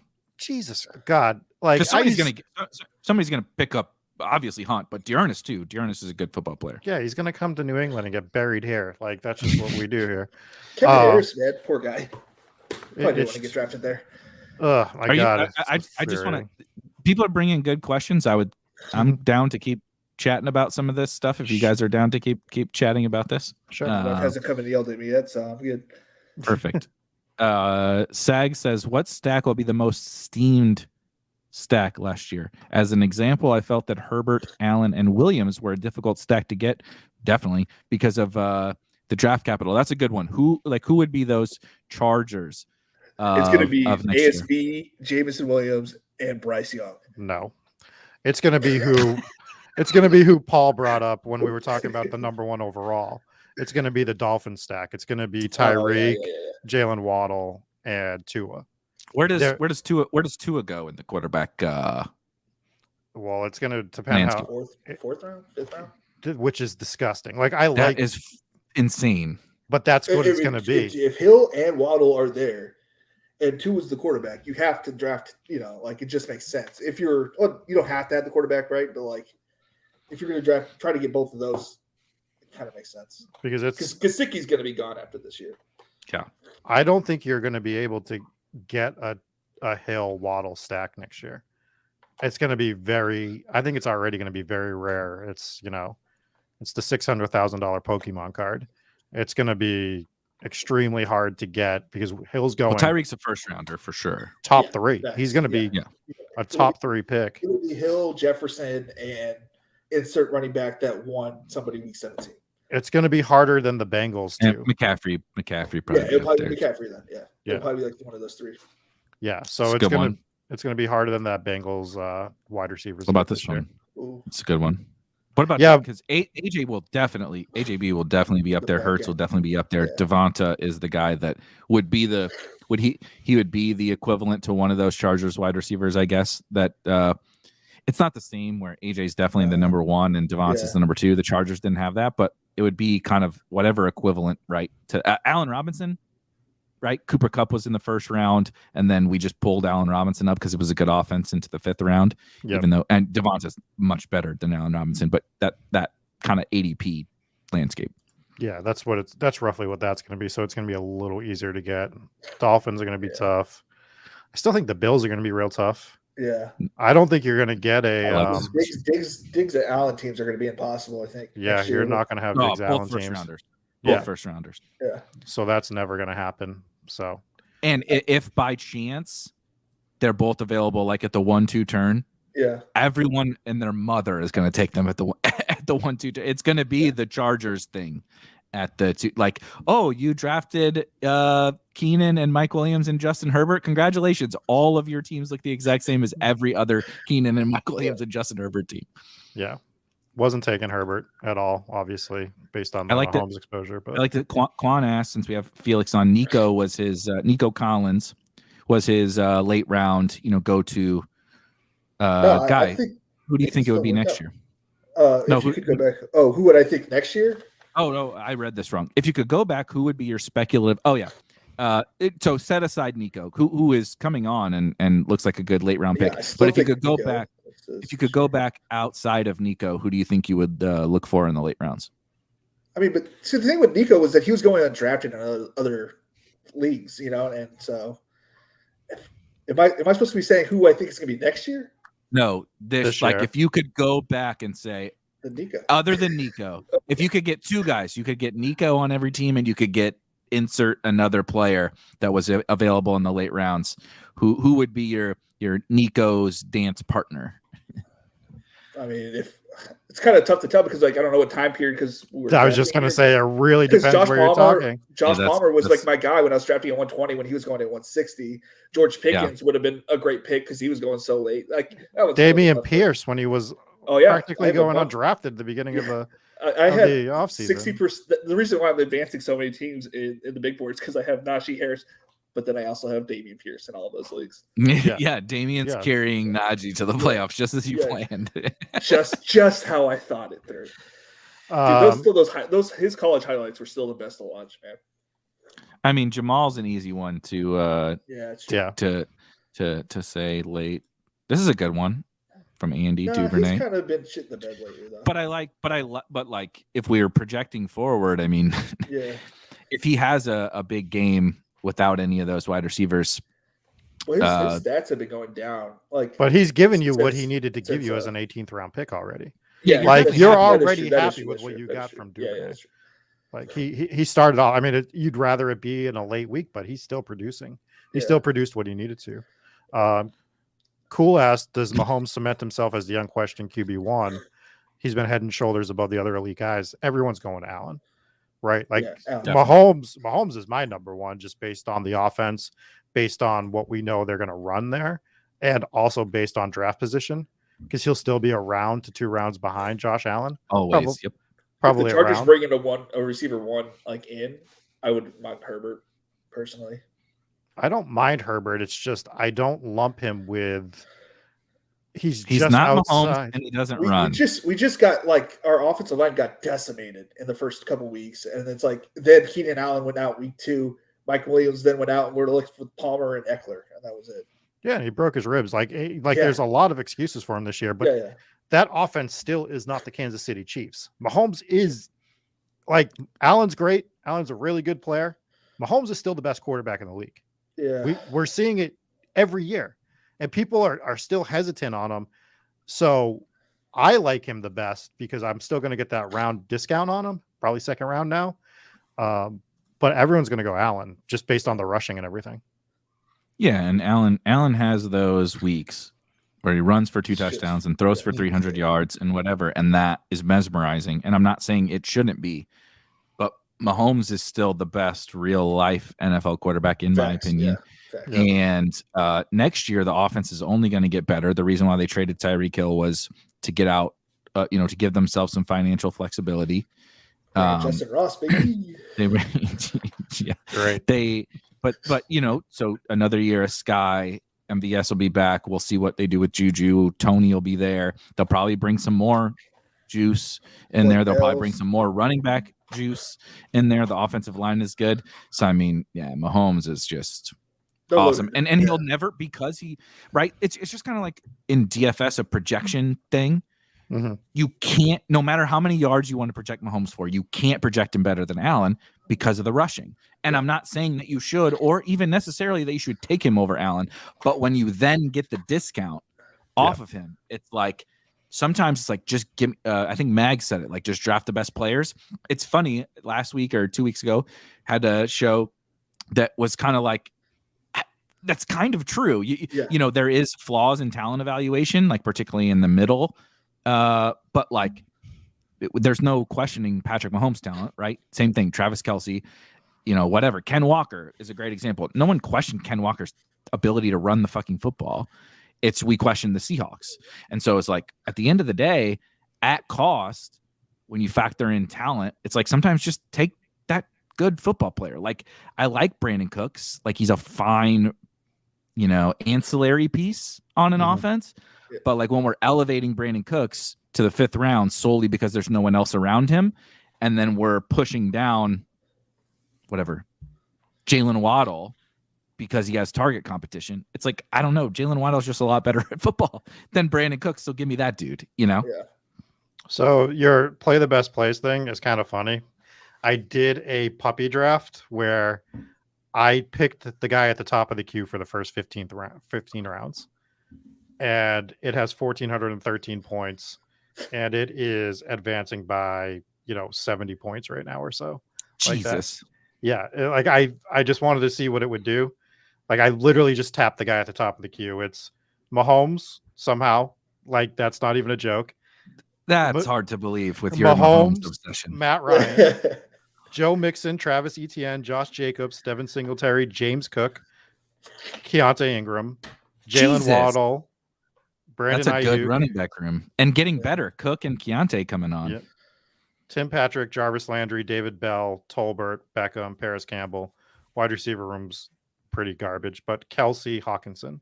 So if this team won, would you ever just draft normally, or would you just take the top of every? I mean, I would still draft normally, but like you draft 700 plus teams, you start 600 teams, man. It was rough this season. Yeah, you start to go crazy, and you're like, let's try something weird. And I was like, let's see what we can do at the top of the queue. I didn't do it in BBM, of course. Like I did it in a puppy draft, and it clearly started off in like probably the 11th or 12th spot, and it got Mixon Kelsey to start, which was, decent start. Mixon does that one game that really overshadows what he's actually done this year. But yeah, so it's little fun experiments you can do. Can you guys hit this? I have to step for a second, but answer this question. I'll be back in 2 seconds. All right. So the question is, so the conventional stance was to draft a rookie wide receiver late to capture the upside for the best ball formats. Would you say that it was better to draft the rookie QBs late, Walker, Pierce, White, and etc.? I think the top end running backs were better to draft late, but I mean, how often were they there late? But the wide receiver late is still the right way to go, and I think in best ball because they serve so much more upside. If you could get your stud tight end, your stud quarterback, I think which is the elite way to draft this year. Mm-hmm. I think getting all young receivers and running backs this year have been pretty much all panning out so far, like Garrett Wilson, Pierce, Walker, Pickens. I can't think of like a rookie that hasn't panned out that well. I would say there's no stone rule on this. I think it really depends on your evaluation of the player situation. Yeah. So Pierce was going late when we were question marking it, but if you read the tea leaves and you looked at everything, they were rolling fucking Marlon Mack out there. Yeah. You should have been like, they're going to go to this. They're going to go to this rookie at some point. Yeah. So we know that we should be drafting him late. And a lot of us picked up on that and grabbed some Dameon Pierce late. Right. And then he got steamed up the board to, I think, the 4th round. It was crazy. Yeah. So like if you were getting late round Dameon Pierce, great. If you're getting late Rachaad White, he got a little steamed because of touts early that really liked him, but the situation is the same. It's Leonard Fournette, was great, but he's older. Yeah, those running backs were all going right next to each other too. Yeah. So like they were smart plays. Walker made a lot of sense. I just was out on Seattle. That's like my biggest L of the season was being out on Seattle, which I think, retroactively looking at it, it makes sense why I was out on him. It makes sense. I had a bunch of like Lockett. Yeah. But it was just because I was getting Garrett Wilson and Zach Wilson and whatnot. I was little week 17 correlation there, but it wasn't like I have some Ken Walker, but it wasn't like a lot because I didn't really trust the running game because I thought the offensive line was terrible. Turns out it was Russell Wilson. Yeah, so I think it's more about like evaluating the situation. Yeah, I agree. And I think you need to do that with every position late. So if you're doing one of the builds like, Erik brought up, where he's looking at grabbing 3 late quarterbacks, you need to evaluate the quarterback situation. Yeah. Like who makes sense late as a quarterback? Marcus did crazy this year, like for a late round quarterback. But Mariota was a scary proposition because they did bring in a rookie, and if they were bad, they were going to bring that rookie into play. So it's the Mitch Trubisky is the reverse of that. Yeah. Where did you want Mitch Trubisky once you knew that they drafted Kenny Pickett? Yeah. Like, it's a tough spot to take guys like that, where, Carson Wentz is so bad that you knew that something like that could happen. But he still looked good. I think it's just like he got hurt and he just got a little bit. But there was potential for him to be replaced, is the point. Yeah. Where like a guy like, who am I trying to think of that's pretty locked into his job? Jared Goff. As much as we like shit on Jared Goff, who was coming in to replace Jared Goff this year? Nobody, right? Like you're Dan not Orlovsky. Dan Orlovsky. So Jared Goff was strangely one of the safest late round picks that you could make, and you could have evaluated that and figured that out. Is this real? No. Did Henderson go to the Jaguar? Is this real, Paul? Is this real? Did you guys fucking nail it? That would be crazy. I pulled up really quickly because I do agree with you in terms of Mariota was a sketchy. Wow, Henderson is a Jag. And I'm cool. I have like 34% Daryl Henderson on underdog. So I feel like that's a good run out, right? Yeah, I like it. The Rams were useless. Yeah. Now he's going to get some touches get a couple from. touches, I mean, more than who was the playing in behind him? It wasn't Snoop. I know you drafted some Snoop. It wasn't Snoop. It was I drafted a bunch of Snoop. God damn it! Who was the Agnew? Agnew. Jamal Agnew. No. Agnew's playing wide receiver. Anyway, whoever the running back was, whoever the running back that was spelling ETN was useless. So I think you might get more to like not this week, but like 25% of the backfield from the Jaguars, and then contingent value, and they're a competent offense. So I think it's a good deal for Hendo.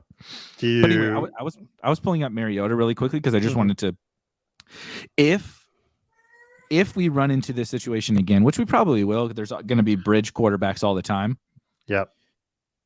Where for me, I ended up just jamming Mariota. You say I have 34 teams out of two, and I'm the fucking psychopath. Out of 269, I have 34 Mariota teams out of 269. Some are super flex, so it's a little skewed. Okay. All right. But I actually have quite a bit of him in BBM. But it was not because I like had some premonition he wasn't going to get benched or whatever. I don't know. Mm-hmm. But the rushing in the 18th round is just like, dude, when I can look, one of my best teams in all of Best Ball Mania is a Mariota team. And it's because I have used his score right when Fields was getting going. And I did use Jared Goff. So like this blend, like think about this blend. Yeah. I had the same team, by the way. I have Fields, Goff, Mariota as well. Isn't that like kind of, if you're going to go cheaper quarterback, like kind of how you want to do it, this like really high variance second year player? Like, let's not kid ourselves about how high variance Justin Fields was. Like he sucked last year. It was not pretty, but we know the upside, whatever. Jared Goff is the guy that's like, he's really never going to win me anything, but I know I'm going to get points every week. And then Mariota was the 18th rounder who's like, he runs a lot. He's got good weapons. We thought he had a decent OC. I don't believe that anymore. But like there was so much upside in like this kind of blend. And so I was just using Mariota a lot as like that, use him on like my second best team. I have him on a Mahomes team. It's like, so what if he gets benched? On a Mahomes team, why do I care if Marcus Mariota gets benched? So I was just, if we run into this situation again, I'll do it again, like I did with Mariota. I'm that's one decision out of very few that I'm happy about that I made. Oh, and it worked out. It was risky as well, though, because like we were just saying when you were in the other room, Atlanta wasn't a given to be on a playoff run. No, and if they were out of it, you might have seen what's his name come in. Is it Ritter? Oh, yeah. You might have seen Ritter come in at some point just to see what he has. So the run out for the Falcons has been part of the good thing, but like that's part of the risk. And the upside with Mariota is that he can run. So you're willing to take on a little more of that risk than with a guy like, I guess like a Carson Wentz, who he runs a little bit, but he doesn't run like Mariota. And or Matt Ryan even. Like, I think Matt Ryan's a really good comp where like we Yeah. didn't think he would get benched and he really only did for a couple weeks. right, But like Just get rid of the coach. he's never gonna give you anything. right. Mariota may get benched, but while he's in there, Yep. just the sheer rushing is going to give you some weeks that help you. And if you get the injury run out, then you get them back late in the season and your wheels up. Do you guys have any? Go ahead. Go ahead. No, I was just gonna say, or God forbid, they're winning some games. They could have like 8 wins right now if they would have won some of their close games, which is crazy to say because they suck really bad. That shows you what the NFL is this year. The Personally, NFC is so bad. I looked at the top 10 power rankings earlier today, and it like 9 and 10 were like the Giants and Patriots, and I was like, ugh, what are we doing with these power rankings? Do you guys have any Lawrence / Darrell Henderson teams? Oh Nope. no. I would guess that I do. I have 6 in BBM. If I can share mine if you want to. Trevor Lawrence. Although I just learned that I could share my screen on here. Jesus fucking Christ.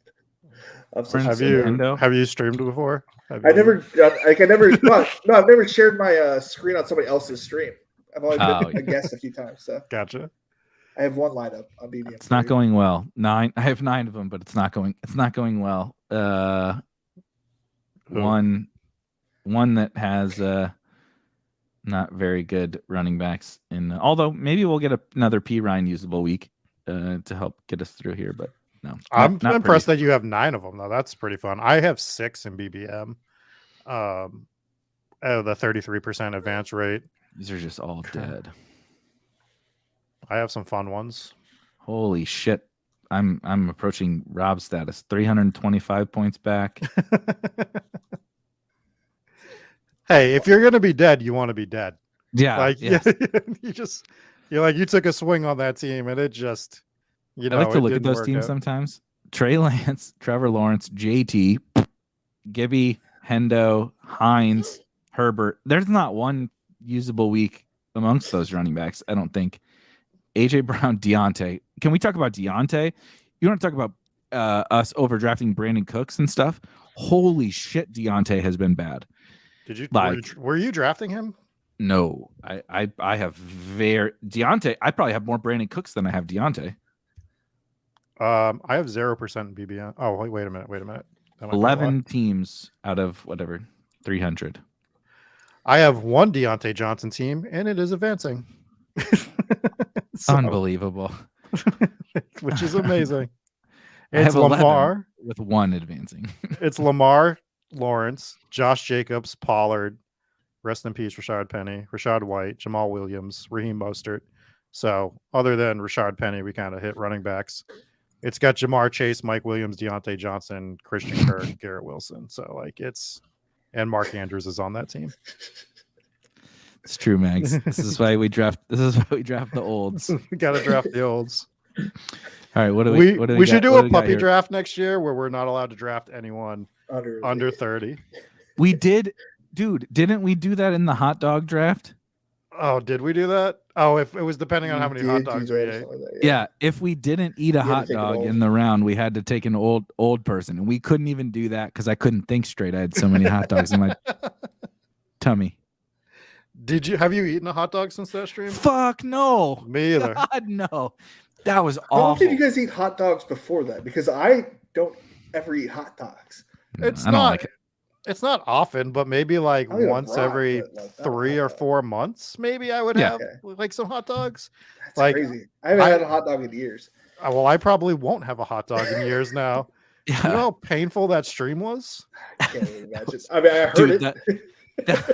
The hot wings or the hot wings was like kind of like painful, but in a like, I'm sweating and my, that kind of thing. Oh, the hot dog was like, I did not move for the rest of the day. Like I hated everything about life and like I could still taste it.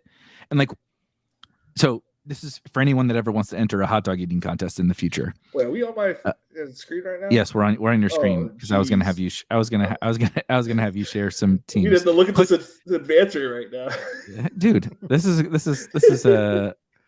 a good lesson for everybody. But once you get to, Rob, which hot dog do you think it was that you got to where you were just like this? I know you also vomited, but like where the taste became so disgusting because like I don't like hot dogs, but it's like I can eat it. You get like 4 or 5 in, and you're just like, oh my god, this now tastes like sewage or something. You know, it was 5. so bad, so bad. So I'm glad you got to sit around all night and not do anything after that stream. I don't know if you remember what I had to do after that stream. I literally had to get in the shower. I had to go out to dinner with friends right away. First of all, and just drink water because I couldn't eat anything. And then I had to investigate a fucking haunted house for 6 hours and record it after I had just vomited and eaten like 8 hot dogs on stream. I'm hunting for ghosts and I'm doing that while I have hot dog stomach and I'm just like, I'm going to die. I'm literally going to die. And I am going to also become a ghost at this house and in Middleborough, Massachusetts. My favorite memory of that whole one was I was so just out of it that you went to go vomit and I forgot to put you on mute and we're just hearing you throw up 6 hot dogs or whatever it was. Anyway, can you pull up oh, here we go. Can you do Pollard, Najee plus Pollard? Because there's a good question from Cool on 2K. Are you scared? Are you as scared of Tony Pollard as me? I have like one team with him, and all he does is break the slate, and that's with Zeke's mouth breathing ass in the lineup.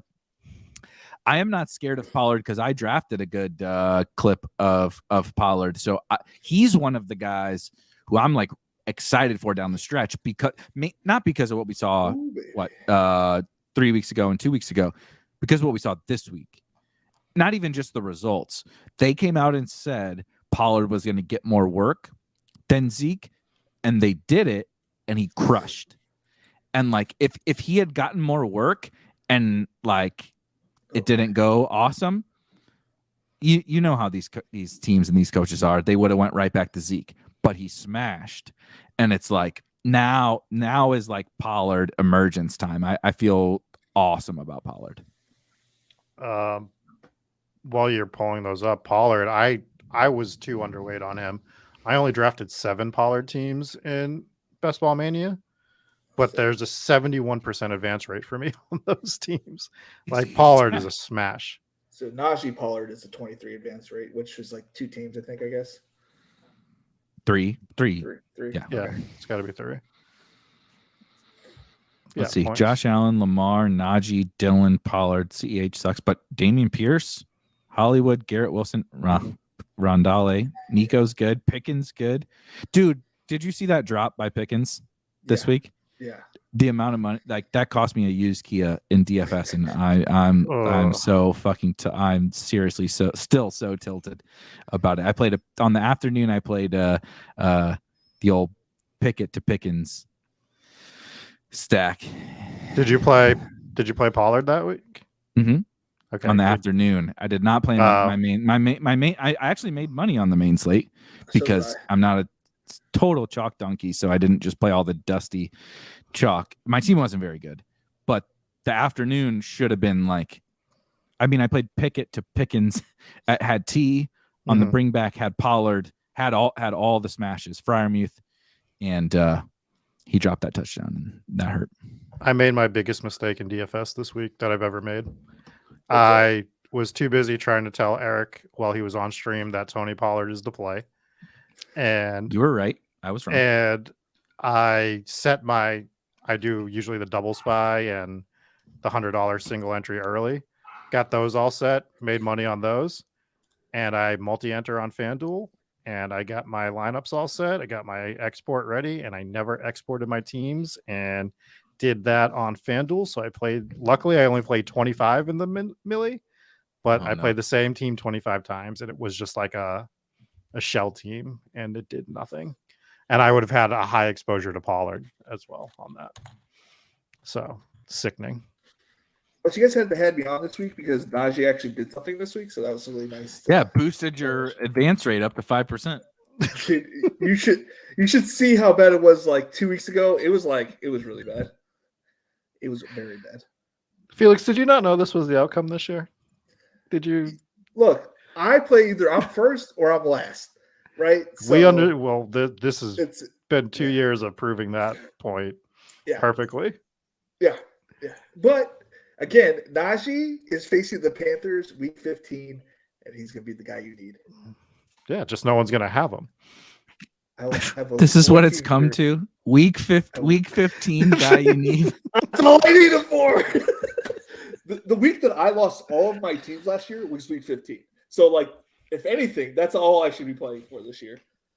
I mean, it is an interesting, which we'll get to over the next month of the playoff stuff, because like we joke about the week 17, but obviously you got to get there, and like seeing what you're going against is like something nobody ever discusses, because it's like it's like Pandora's box. We have no idea what's in there when you get to the playoffs. Like you could run into a juggernaut in week 15. It's so crazy. Or you could run into nothing, a shitty team. The groupings there's got to be some more clarity about the groupings, because I had 80 teams advancing. I think they should get rid of got smashed. I agree. I think it should just be a big pool of everybody in there, and you just top X percent advanced, top X, and the top next. The only problem 16, I had huge points scored, but like somebody had like 240 points, and it's like, well, I can't beat that guy. But my worst team is the one that made it to the finals. The difference is that what's really good for the sport, for the game, is having the added variance of those pods, those groups. Like if it's just all top 25% advance, the overlap is going to be so fucking crazy when you get to week 17. Yeah. So that's why they don't do it, and I do like that part of it. But also like the frustration of having a good team lose. So last year in the big dog, I had one of my best teams, absolutely killer team, lose in week 16 to if you remember the Isaiah McKenzie game against Rob's Patriots, 100 yards and 2 or 3 touchdowns, something like that. Yeah. And you remember, and in that same week, Byron Pringle went absolutely nuclear. Yeah. And this person like took those guys, the big dog drafts were 20 rounds, took those guys in like the 19th and 20th. And I lost to fucking Isaiah McKenzie and Byron Pringle. I had Chase, I had JT, I had like such a good team, and died in the semifinals. So I feel the variance, but it is what it is. I feel that happening to me and Pete this year. Like it just feels like the team is just set up so well that it's gonna die a horrible death and would have won like the main week 17 matchup. Definitely. A little more on Pollard. Do you think he's the dead zone winner or ETN? I think it's gonna be AJ Dillon. Oh, that's interesting. You think down the stretch he's gonna do more? Yeah, because he's been god awful. With now Christian Watson emerging right now. Jacobs, good call, Jacobs. I mean, like, are we talking about like season long, or are we just talking like for the playoffs? Because I think the playoffs is good. Because your interpretation. Because Jacobs is definitely a smash for the season. Yeah, I 100% agree with that. But like we were talking about earlier, like Penny and all them weren't even popping off yet until this part of the season where they started exploding. And it's like we may not even know who is the guy. It could be Pollard, it could be somebody else, but we don't know who. It could be Najee, who we need for the back half of the season. And it's true. Like, it could be anybody. Right now, it is Josh Jacobs. Yeah, I agree. And Pollard is amazing. We've seen it with the advance rate that I didn't take him enough, but it's recency bias. Like he has smashed so hard the last 3 weeks that's why you're like, oh, Pollard's the guy. You're forgetting that Jacobs, if you have him, is probably carrying your squad to the playoffs right now. Yeah, he's on my highest scoring team right now, which 1450. We're close to that leaderboard. Mm-hmm. That's about it. All right, I want to kind of interject and ask you guys. You don't have to commit to this. We're supposed to do some drafts, a little Discord draft. Do you want to do either some playoff drafts or some Thanksgiving Day drafts or anything like that on stream? And I'll tell the Discord to come hang out on the stream, or do you want to move it to the normal Discord plan? Up to you guys. I can fire one or two now. Fire a few drafts. Yeah. Do you want me to do it on mine, or do you want to pull it up? I can do it. Let me send a hold on. Mags is spamming or no, that was a goddamn bot account. Mags is spamming his Mags is spamming just the tilt over all the ults, but I do appreciate it. What are your while I kind of inform the Discord, what are you thinking about the he's the one that's bringing them in there. Look, the name is like it has a 36 in it, so it's like hey, do you like older age women? Like come see this. Looking for the cougars. bots are great. When I had Davis on one time, somebody said something like literally put his name in the chat, Davis Maddock, and he was on, the title and all that kind of stuff. And it was like Davis so Maddock I saw sex. It was like Davis Maddock sex 69 420 or whatever. And I was just like, what the fuck? These bots are very intuitive now. Yeah. I just had a little fun intro on the Swolecast for Overzet's overview this week. If anyone caught that. Where I made fun. I think I was pretty much putting my daughter in for a nap. I didn't miss it today. Yeah, it was quick. While you're doing that, you know what? Why don't we just I don't have access to do everything like I normally do. That sucks. You can share your screen. I don't have it. Yeah, I'll present it just because we're kind of just chilling. Yeah. What do you want to do? Thanksgiving or whatevs? Yeah. All right. Dude, are either of you guys playing the Rainmakers at all? No. God, it's so much fun. It's so much free money this year.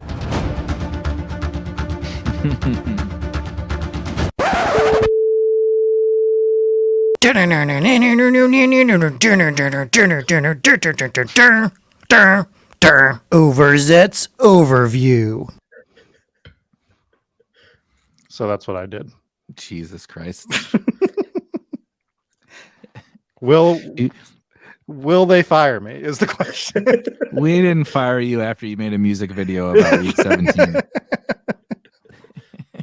I'm pushing the boundaries every week. We're gonna see if we keep going. All right, let me share my screen. That didn't work. Almost worked. Tried. Almost worked. All right. What do you want? Let's do a little turkey. Turkey. Thanksgiving. I've only done one. It's like Josh Allen just automatic lock still at one. Yeah. He's definitely the 101. I got a golf in mind. We got. What are we doing? Thanksgiving. Yeah. Dark Sheep in here. Neil's in here. Those are the two names that I know. If you're in here, Bone Saw or Braves or what the hell does that say? Bone Saw. I got to meet Neil. Neil's great. Guy. Yeah. Met him at the Tournament of Champions. Neil. Go ahead. I was just gonna say Neil does the podcast I used to do. Oh yeah. Theory of DFS. It's a great listen. Neil and Blender are awesome. Yeah. If you notice, I stayed quiet because I have nothing nice to say about Neil. Just kidding, Neil. So what do you think about the Thanksgiving? What's your kind of angle? We'll do some more, Paul. I promise. My angle's Cowboys. Cowboys. Yeah, I don't love saying it, but I'm interested in what you think. But my take for DFS, like DraftKings, FanDuel, or whatever, is I know it's not crazy, but like loading up on that first game, but finding some of the unique guys. So like DeAndre Swift. Oh, sorry. DeAndre Swift, your Brock Wrights at tight end, you Yes. know, James your Mitchell. random guys like that. Yeah, doing some random stuff like that. Pager. Oh God, Lawrence Cager. All right, Allen, Diggs, Jefferson go. Dak, CD, Pollard, Amon-Ra. What do you guys like? Either ASB or Barkley, or I don't care what you guys like. I don't care. I mean, I would be going one of the Cowboys. I'd be Okay. probably trying to set up the Lamb stack, but that's just me. Me trying to get like a unique stack because I know Dak's probably not going to fall, but if he did, like, yeah, if this person doesn't want Dak because we took CD. Yeah. What's his name? Daniel Jones. Like a unstacked Daniel Jones isn't terrible either. No. I also think punting it and just praying to God. You don't get Max Jones. Neil, don't. Just I really. Thank you.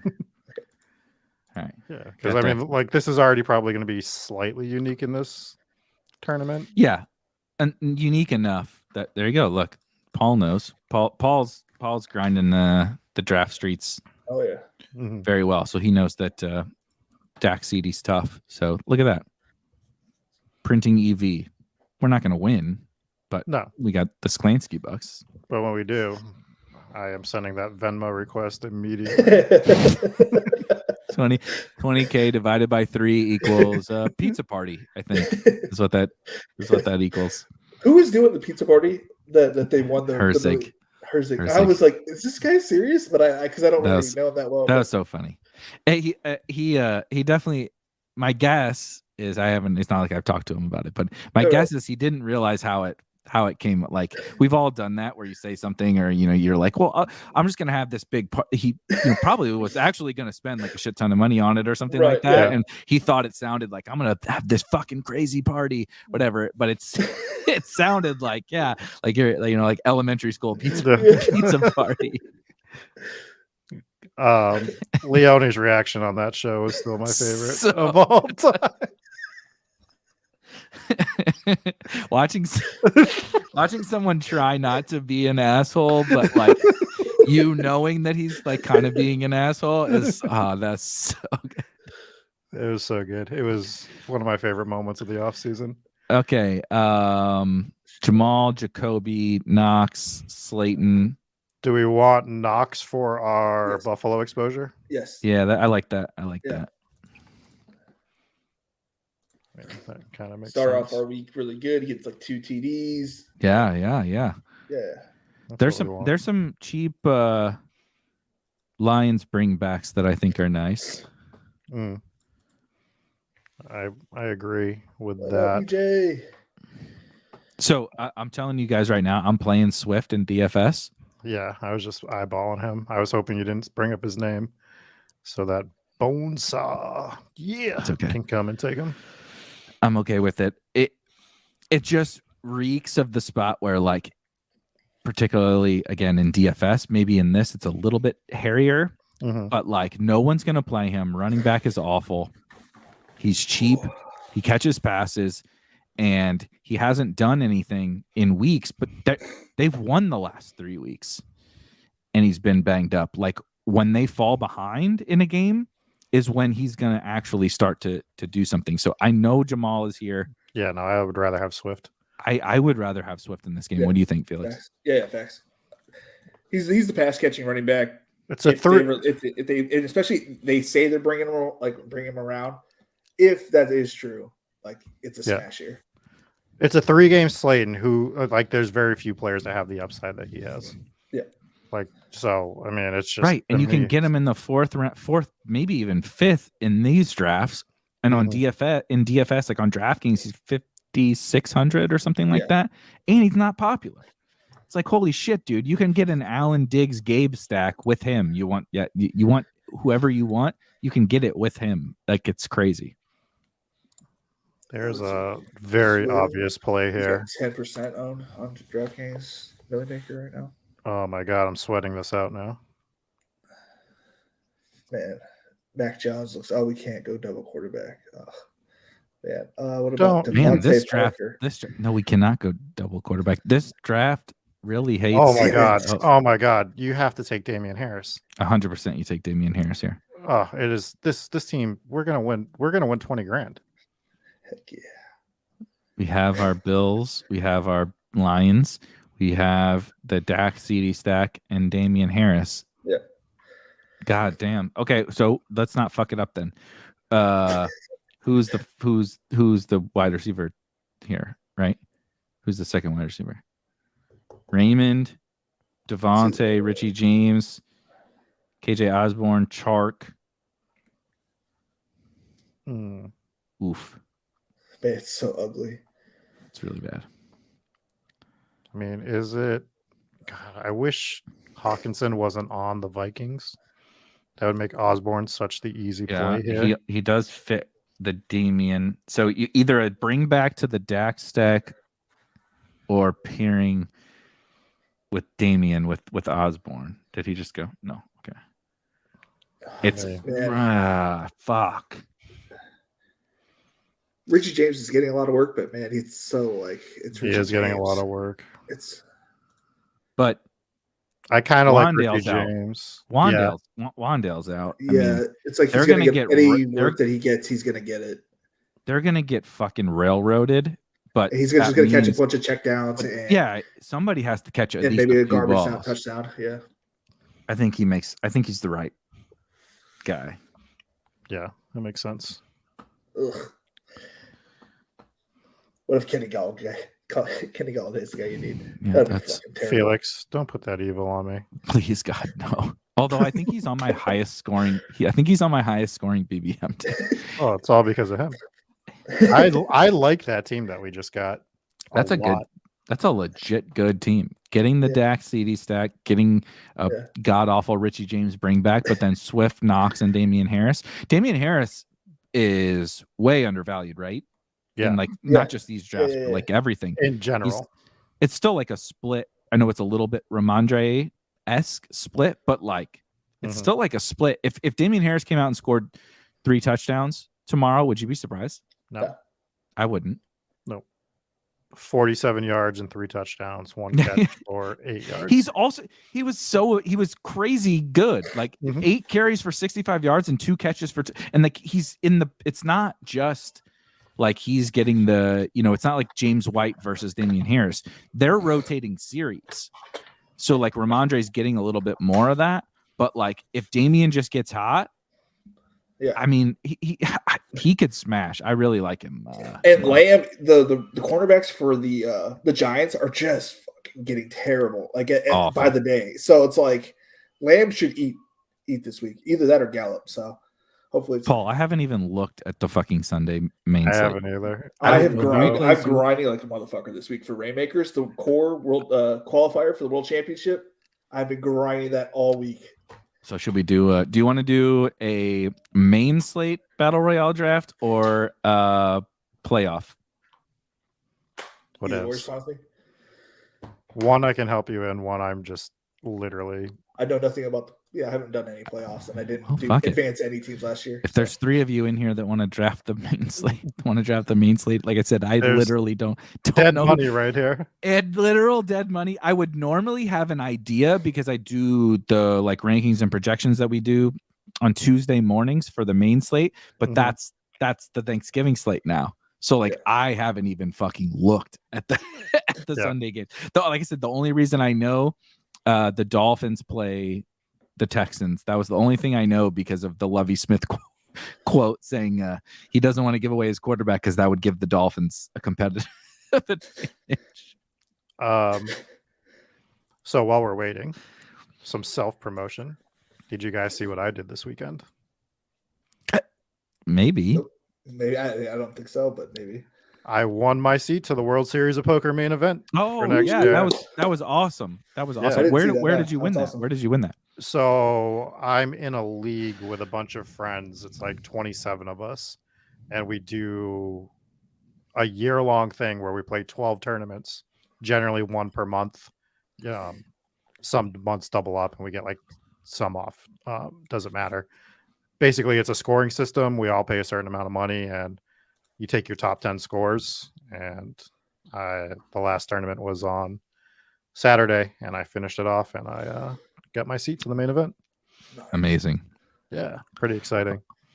All right, Bucket list playoffs. item. Playoff draft. I went ahead and hopped in the playoff just so we had something to do. Yeah. to do. Should we get a Bengal in there? The Bengals Oh, going fuck. back to the Super Bowl. They started these assholes They in the filled it chat after we just filled the other. Oh boy. Well, we'll figure it out. Yeah, we'll be all right. You guys have done it before, right? Yeah. My wife's trying to talk to me. I can't hear a goddamn thing that she's saying, but she's probably like, "Why are you still fucking talking?" Why about are this?" you My streaming wife is like, for over 2 hours? my son came in and it's like, Addie woke up. He wants to. I'm streaming teams, kid. Get out of here. Read it. I'm trying to turn my $3 into $4.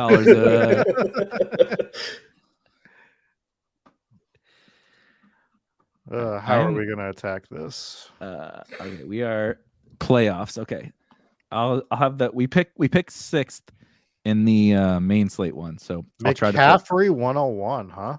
I was actually thinking that too. in the Super Bowl. people. This is different than the last draft we did. People are in the It's in gonna on be the a Chiefs 49ers Super Bowl probably. Niners. Yeah, Jimmy G's never letting anybody down. Never. You take Diggs or Kelsey here, right? Or Hurts. Yeah. Oh my God, we take Hurts. It's Okay. so I just obvious. assumed. I thought he was gonna take it. Yeah. And especially now, if they may not get the bye, right? The loss, the Niners Well, coming on, the Cowboys coming on. They'll probably still get the bye. They're playing the Packers this week. And Yeah, well, they've already lost to worse than the Packers. Okay, Kelsey, AJB, just do the Hurts AJB stack. yeah. You could, or you could get Or Kelsey. do you want to take Kelsey and try to get Devonta or Goddard or? Yeah, because if you're taking Kelsey and you Let's want do to play for that, Kelsey. Let's do Kelsey. It's also going to be We more already have it. unique to Yeah. to do Kelsey. Mhm. I really should have shared my fucking. Oh, so the other one started. Yeah, Let's go yeah. to. Okay, week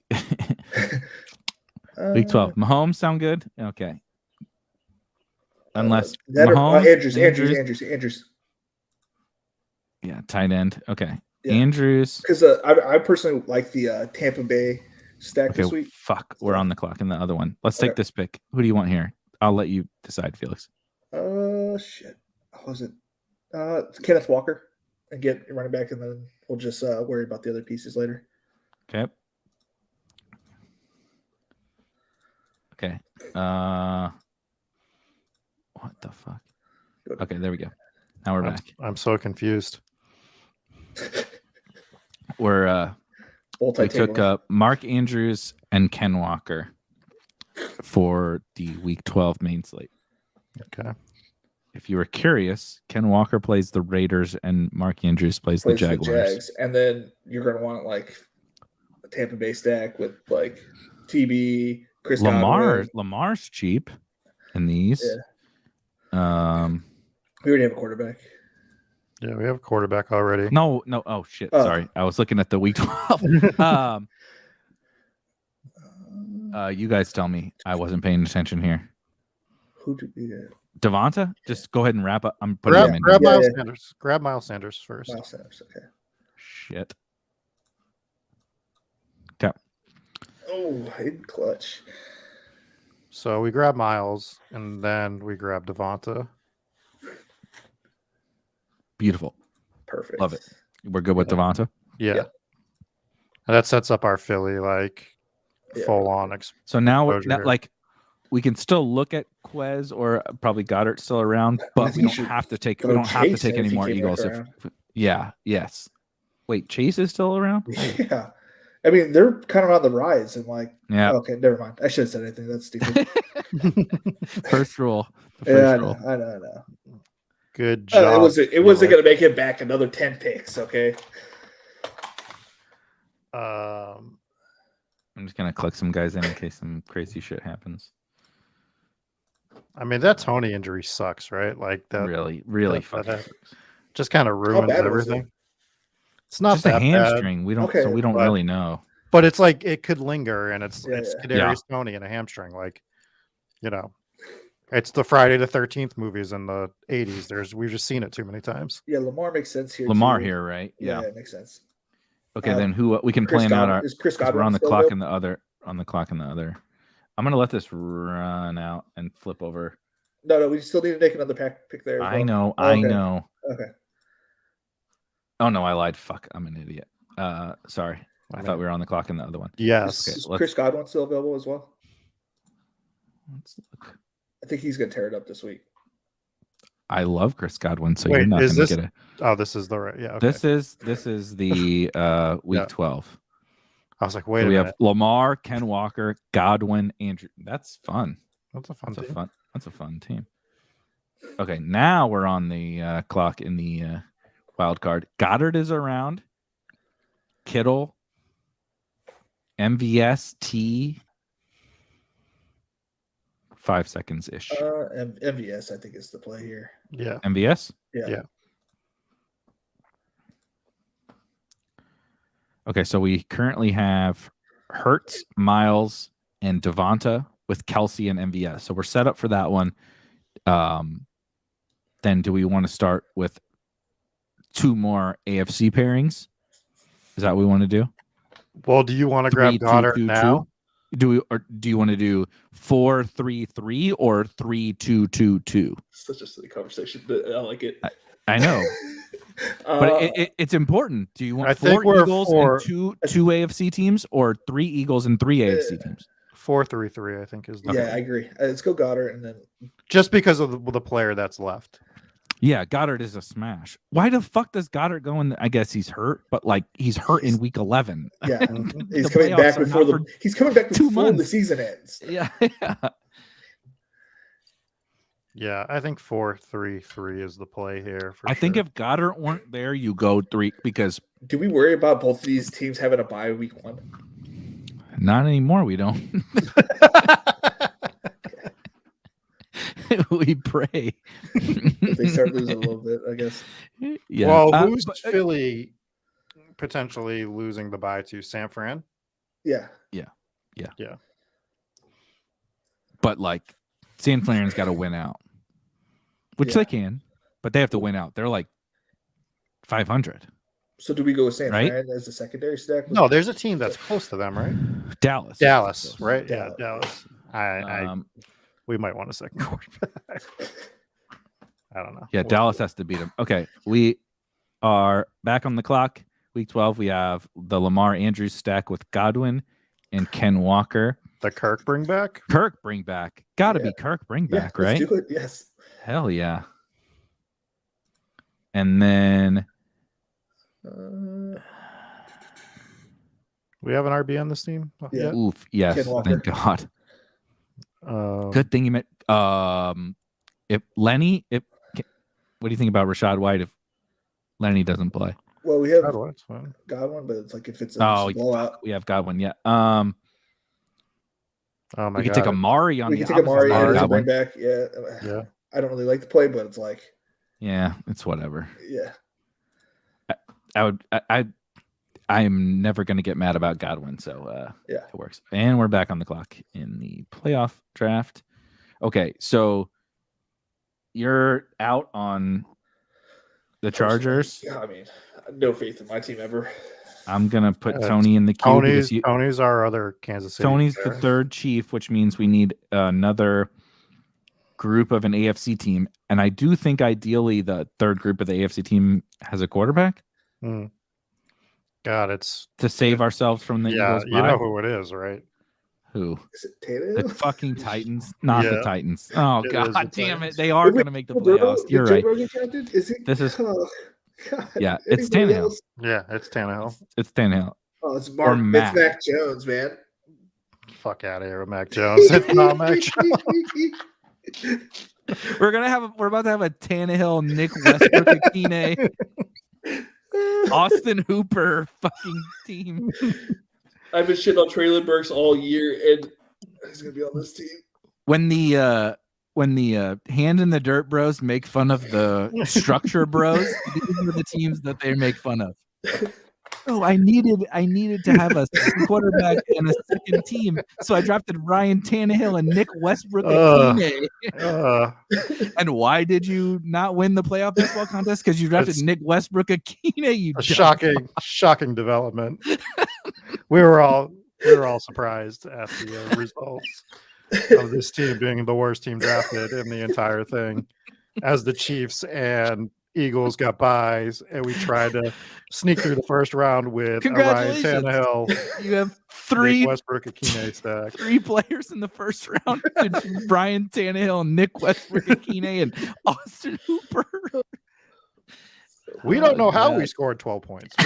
We were all okay. Where Titans? Type it in, baby. Look, Traylon Burks is there. All right. Yeah, we're still not good. all the Tennessee guys are available. They're like a lock for the play. We have to take Burks first, right? Yeah, I'm just making sure that's clear. Oh yeah. Only Derrick Henry gets drafted out of all the Titans. It's gross. It is gross. I do agree with this by Paul, but yeah, I get the point. Yeah. I do get the point. I just think the Eagles are. I think the NFC is a little more clear. It's a little bit of a math equation that we didn't obviously do the math equation, but the Eagles are right. You're weighing the. It's not just will the variance play out in your favor. It's what's the math behind the variance. Like variance is one thing, but variance when you're like coin flipping is absolutely what you want to do, right? Bills versus Chiefs is like coin flipping. Eagles versus the field is probably not really a coin flip. I see so bad. Also, let me present to you this scenario. Oh God. What if the Eagles play the Titans in the Super Bowl? I also have a take. Can we take Dontrell Hilliard?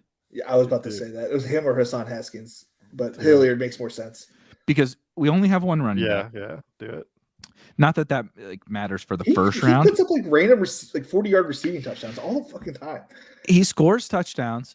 He's the pass catching back. Also, what if they make the playoffs and Derrick Henry's not, like, we're talking about a 5% outcome or something like that? Derrick Henry's out and Hilliard is there. Like, let's just like we're not getting anything from these 3 slapdicks, so we might as well at least like take a shot on Dontrell Hilliard. Like, how many yards does Robert Woods have this year? At least 5. Like 40? Wow. 43? He has 30 receptions somehow. He has 68 probably. Not even a nice number.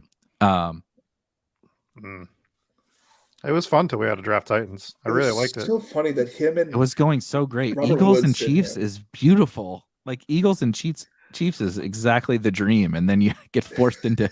Are we taking Dontrell Hilliard or Nick Westbrook? We're just gonna go ahead and send. We really have to put these teams together and correlate our Tennessee Titans, of course. Yeah, exactly. Then take the best players, bro. Or like I just drafted T Higgins, and you just drafted Dontrell Hilliard. Yeah. Fucking dummies. Yeah. There we go. Yeah. Okay. Now I have to step away one more time to use the restroom. Rob, you share your screen. I'll pull it up and we can draft onto your account one more time, and then we'll get out of here. All right. Let me get a Chrome tab here. We'll go to this one, and we will type in. What's your password? You guys know yours passwords? Jenny McCarthy, 32. I haven't checked my password for everybody in like a year. I think he just wanted to account balance shame me on this, is what was going on. That's a 0, so I can believe it. All right. I lost a fucking 5-leg parlay on what's his name not hitting a field goal. 49ers guy. Oh yeah. We're gonna do another playoff one. Is that what we want to do? Yeah, let's do a playoff. Oh, that is like 80% of my account balance. So I've decided when I'm retiring from my job. Did you? I'm going to retire 2026. It's awesome. 3 more years. There you go. I'm ready to quit mine after. I'm ready to do it as soon as if I win another big one. But if it takes that long, I'm just gonna quit that. Oh, dude! If I win a big one this year, I am Tyree killing it. The peace signs coming up. I'm tired of traffic. I assume that you are as well. Yeah, so I switched my shift so that I work 5 to 1 now. I know this is riveting for the chat, but I don't care. I relate to you on this traffic. So I work. I have to get up at 3:45 in the morning now. Yeah. And I work 5 to 1, and that allows me to get home within an hour. When I was getting out at 3, I was getting 2.5 hours to get home. So I'd leave at 3 and get home at 5:30, and then I'm working for Roto Grinders, and I'm working on my own show. Yeah. So time was just getting to be I get it. Yeah. just like, when do you sleep? When do you right? No, absolutely. You work 100 hours. As I wake up at 5:30, go to work until 8. Pretty much is when I get home. Put the kids down. It's 9 o'clock, and then I do my show. I'm only doing it 2 days a week now because it's not really that much. But it's man, and if I want to do anything with my free time, it's I'm like booking out like different things to try to figure out with friends and stuff, and it's just a nightmare. Well, all my stuff with friends is work related now because my best friends are on the Go show with me. So anything we do together, if it doesn't relate to working on the show, we feel like we're wasting our time. So it's like, oh, your birthday's this month. Why don't we book a haunted hotel to go record stuff? Because I haven't really said this too much, but we got offered to make a TV pilot. Awesome. So now you guys got associated with a big podcast or something like that, or you guys are with Bloody Disgusting, which is a big horror network, and we're making we're shooting a pilot for a TV show. That's awesome. So we're doing that, and it's like, okay, well now we got to figure that out. It's just more and more, and it's all cool stuff, right? But it's it's a lot. Yeah.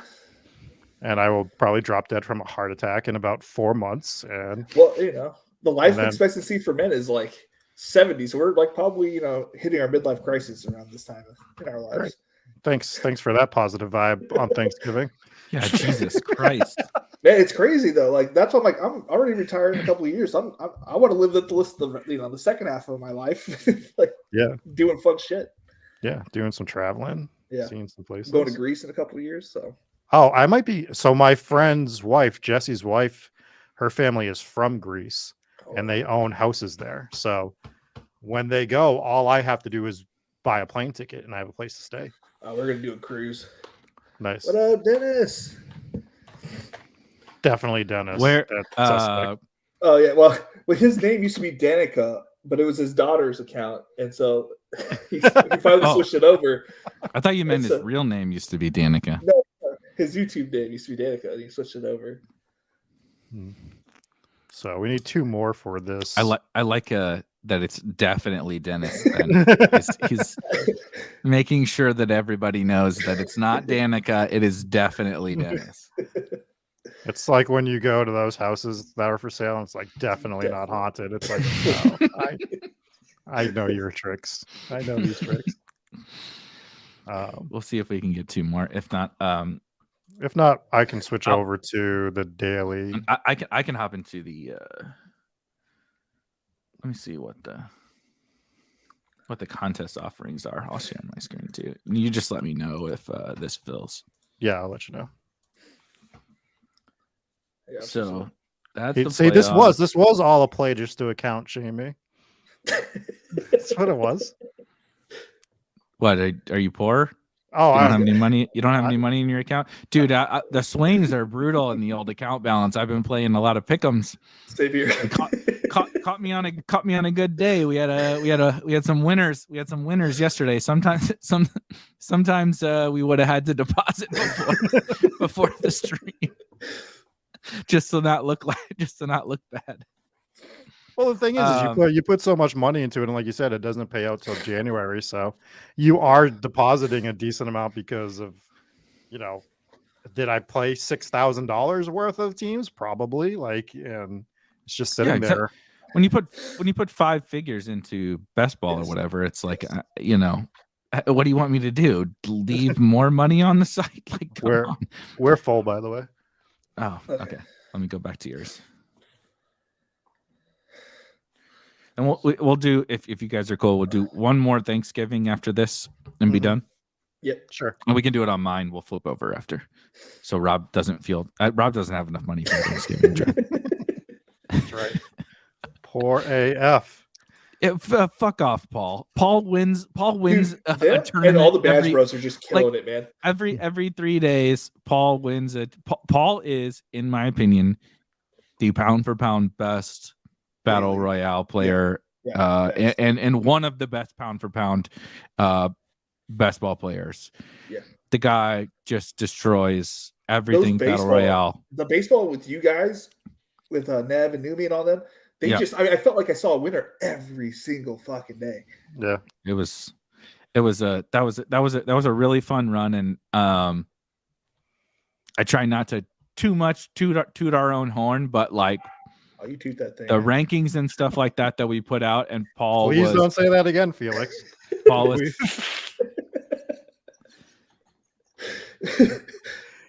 What do you guys want to do here? Let's not do another Hertz team. Can we? Let's do Diggs as a one-off. Yeah, all right, let's do Diggs. I like the figuring out the construction when you like one off somebody in the first round, right? So like you one off Diggs or Kelsey here. Mm-hmm. You're obviously the first 2 picks were those quarterbacks. I think it's kind of a fun structure. But anyway, Paul is a killer, and he makes me feel like I'm leaving a ton of money on the table, because I don't play the battle royals too much right now. We're doing all this other stuff that, like, for me, the time constraint is kind of an effect on that. If things change next year, then I think like that's the next thing I need to start playing more of. What do you like here? So we took Diggs, CD, Gabe. Diggs and Gabe without Josh Allen is kind of interesting, because then build the NFC side. And build the NFC side, right? Exactly. Yeah. Or you can set up Dallas. Not only that, you're kind of screwing over. You totally can over the Josh definitely set up Dallas. Yeah. CD or Gabe? I'll let you guys pick. Felix, pick quick. Gabe. All right.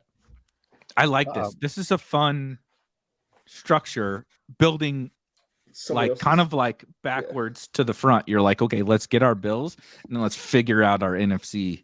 Yeah, I don't hate it. I think there was a lot of ways to go there. I think you guys didn't even bring up Jefferson, and you could have went Jefferson because Minnesota is a lock for a playoff. They're going to make the playoffs. Yeah. We're just all it's natural. Like, we're natural haters of the. I mean, what the Cowboys just did to them was fucking embarrassing. Yeah. Oh, of course, but. There's no like they're still gonna get into the playoffs because they're already at 8 wins, right? And they're gonna play like the Seahawks or something in the first round, and Jefferson's gonna go for 40. Where are you guys at here? Debo, I think. Yeah, that's what I was thinking. Because we'll have Jimmy available later. Yeah. Oh man, the chat is roasting Felix right now. All right, Dennis. Oh, go to the board. Casey wants the board. I hate the board for the playoff contest. It's so small. It sucks. I should have this on my other screen. It's interesting. I know Paul's doing some of these drafts. There we go. That's better. Yeah. The dynamic of the 3 quarterbacks and then like nothing at quarterback for such a long stretch is really kind of interesting. I feel like should we get a live? I know we want those quarterbacks, but like, no, you're fine. But like, if you do what we did just here and you kind of get the superstars on those offenses and then bet against Allen, Mahomes, Hurts with Jimmy, Cousins, Dak, whatever. I think that's kind of fun. So he went with and Najee. Yeah, he was already taken. He was already off. There is a potential that they still, at the very, playoff calculator, they have a shot. Are they in? Oh yeah, are they still have in the race? Have a shot technically. Their schedule's super weak. So, other than the Ravens twice. Well, also their opponent's schedule is super weak if they play the Steelers. Dan Buck, if you're watching, I need another 32-inch curved screen for Christmas for work purposes. After we do this pick, I'll tell you about the old Christmas list thing. I got some shit for what's on my Christmas list. But, Did you? well, yeah. Okay. We could backdoor stack Dak as one of our. I kind of think we should do that. Mm-hmm. Dak with Gallup, Dak with Schultz, Dak with fucking Odell. Yep.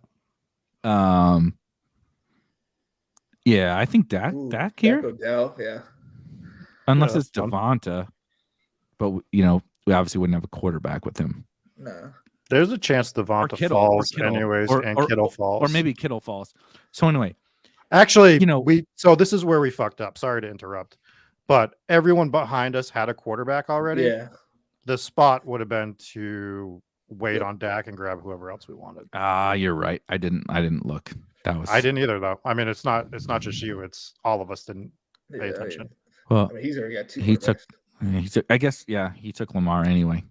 Now I'll wait for one more pick before I tell my really just not worthwhile story about Christmas. But Pacheco goes. All right, so we got Devonta, we got Kittle or Devonta. We got to go Kittle, I think. Kittle. It has to be Kittle. At least. Well, it doesn't have to be because we can still get the other wide out. Well, you already went. Did he already go? Yeah, he went right after that pick. Kittle. Yeah, it has to be Kittle. All right. So, we're getting older. I'm 34, going on 35. And the family's always like, will you put stuff on your I'm not a good to buy gifts for person. Like the shit that I want, I buy. Yeah. And I don't have I don't want clothes, I don't want whatever. Like I buy my office stuff, I buy my toys, whatever. Mm-hmm. And so I was like, you know what? I have monitors here, but what I want is like a super expensive, really nice big monitor. So my mom was like, he drafted. Did you put something on there? Oh my fuck. It wasn't Baby Stevie's, whoever that was. Wakanda. Luda. Shit. Click quarterback really fast. Well, we have Dak. Oh, yeah. It's not a big deal. So now we probably need to make a big bet on the Cowboys, right? Yeah. Mm-hmm. It's a Gallup, yeah. Oh. Yeah. I didn't get him, did I? No, we got Barkley. That's all right. First round Barkley. Barkley's fine. Barkley's fine. First round Barkley. Yeah, because Barkley should make the playoffs, which is so crazy to say. Yeah, if they make the playoffs, Saquon in the first round will help us. I mean, he's only a first round bet, so we need to make sure we get another running back or two. Mm-hmm. But so anyway, I tell my mother, I added some stuff. There's like $200 pairs of shoes, a monitor that costs $1 trillion or whatever, and she's like, I didn't see that you added anything. And I sent her like screenshots of what I added. And she goes, no, you need to add like gifts that I'll actually buy you. Save here. I got a back heater for like a mobile back heater for my birthday because like that was the only thing that was in like a normal person's range. Mm-hmm. Yeah. That's how it is. Like the whole wish list is like $500 plus. Yeah, there's literally only one thing I want.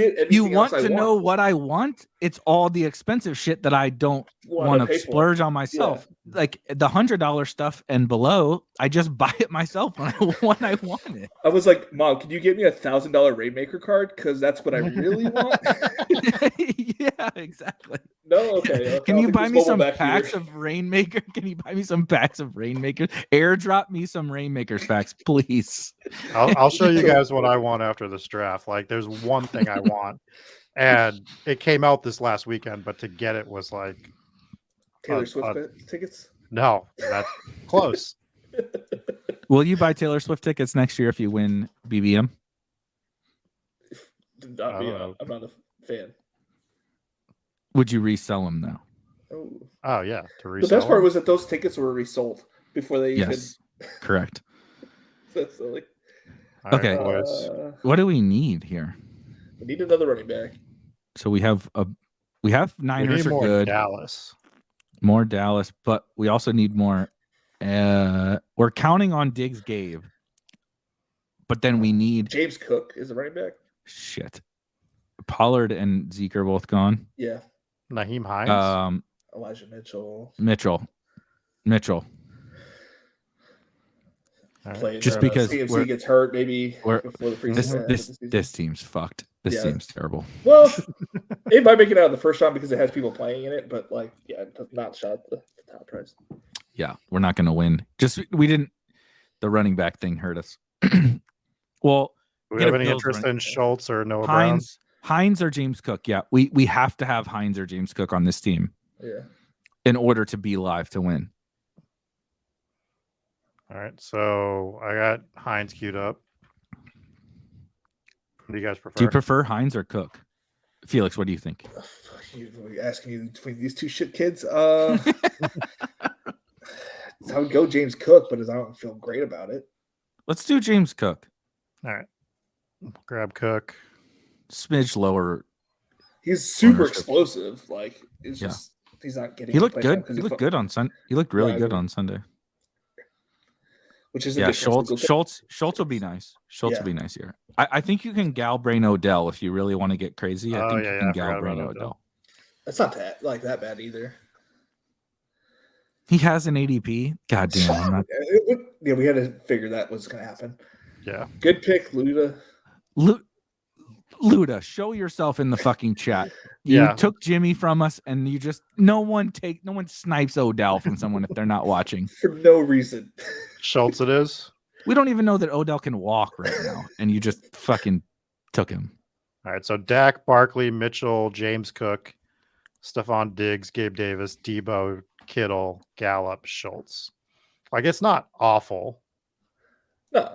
I definitely could see it making it out of the first round. I just don't know if it's got the stones to take it down.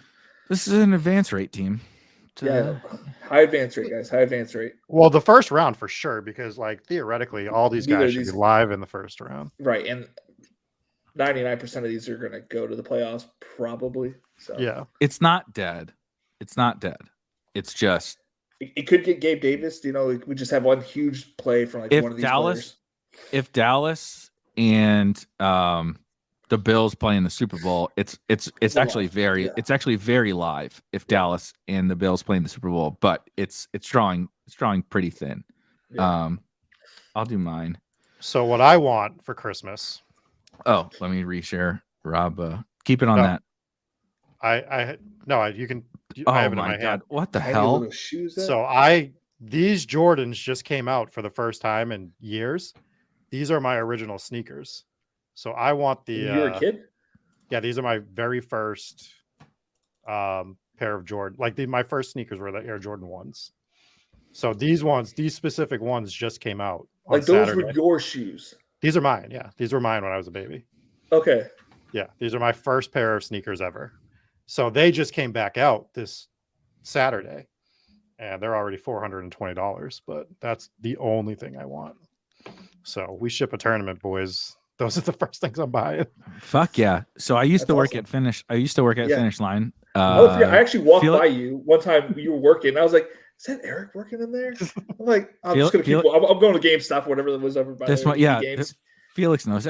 Probably everybody watching the stream understands the mall dynamics that used to be. You know, when we were this, that was my first job. My when mom I was worked at the mall, so I was always there. St. Clair Square is what it's called for non St. Louis locals. I worked at the Finish Line there, and honestly, it was fucking awesome. I would literally go back there if they paid enough money to like. It was that's an awesome job. You sit there and fuck around for hours and hours and sell people shoes. Every time there's a Jordan drop is anarchy. Yep. Pure anarchy. A Saturday morning Jordan drop is one of the most insane working experiences like that I've ever had in my entire life. And I've worked in like actual real adult jobs that theoretically are more important, but like, dude, people are fighting each other. It's in we're on the Illinois side of St. Louis, so like we're not in like some crazy place. I can only imagine what it's like in the actual crazy places with these Jordans. Like literally people fighting each other in the store to get a pair of Jordans, because you really only get so many. You don't get very many. Like every store only gets a handful of each new Jordan drop. Did you watch the Jordan 1s that you were showing?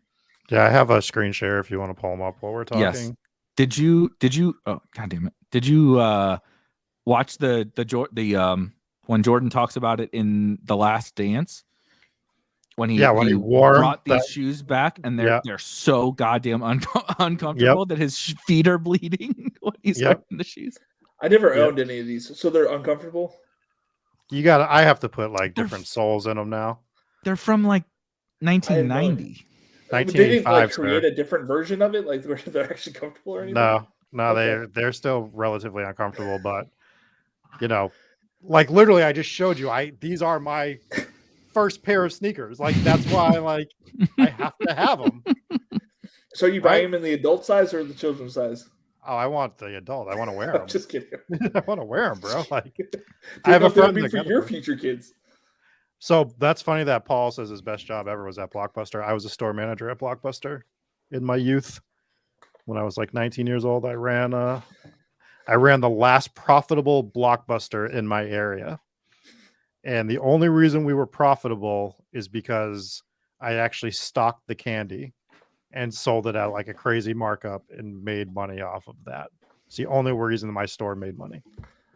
I love Blockbuster. So I just went to my shoe closet over here. If you're curious, I'm a big shoe guy. Went and grabbed one of the most underrated Jordan pairs.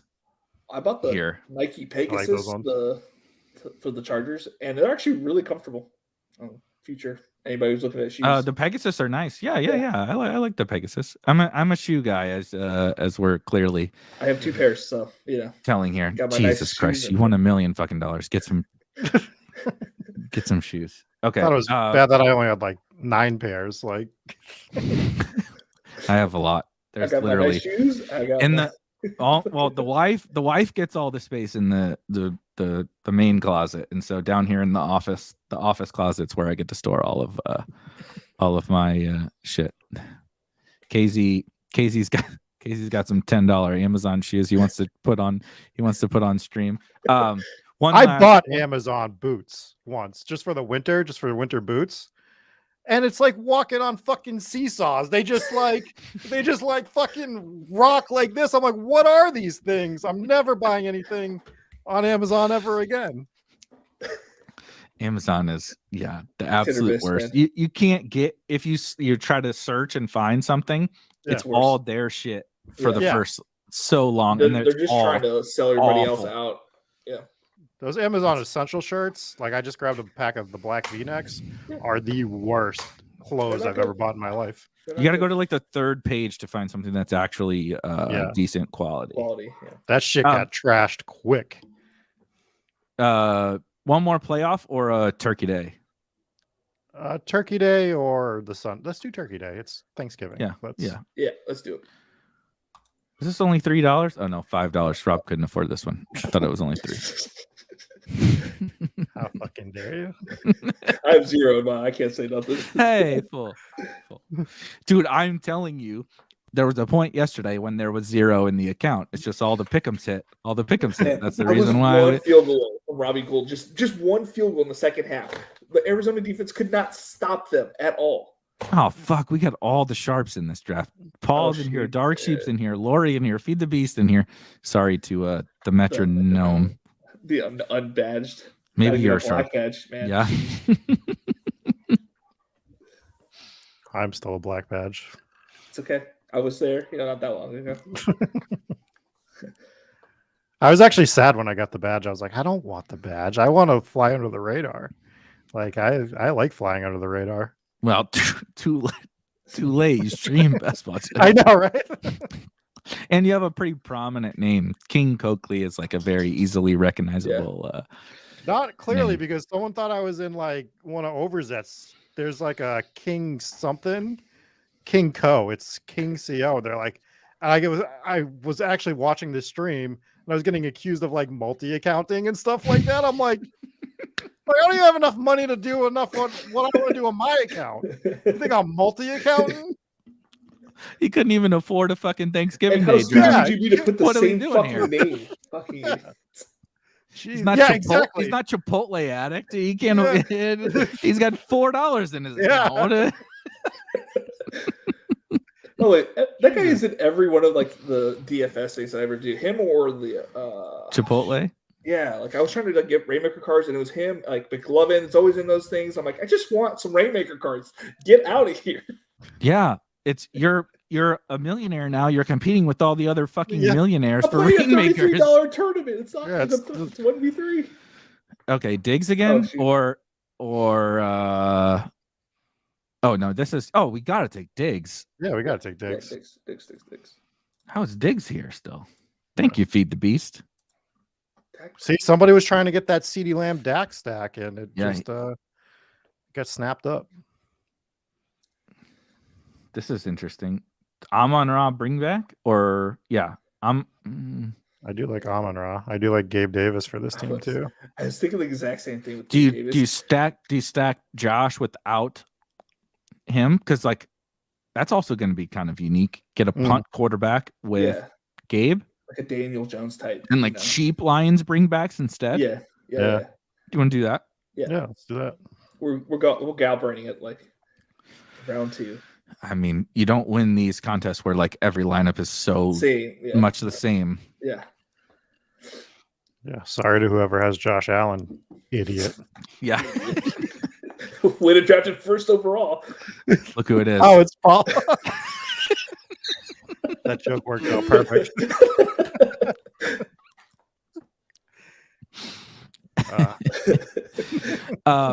This is extremely random. There's a new show. Yeah, I saw that on Netflix. So Blockbuster. Has anybody watched? Has anybody watched it yet? Paul.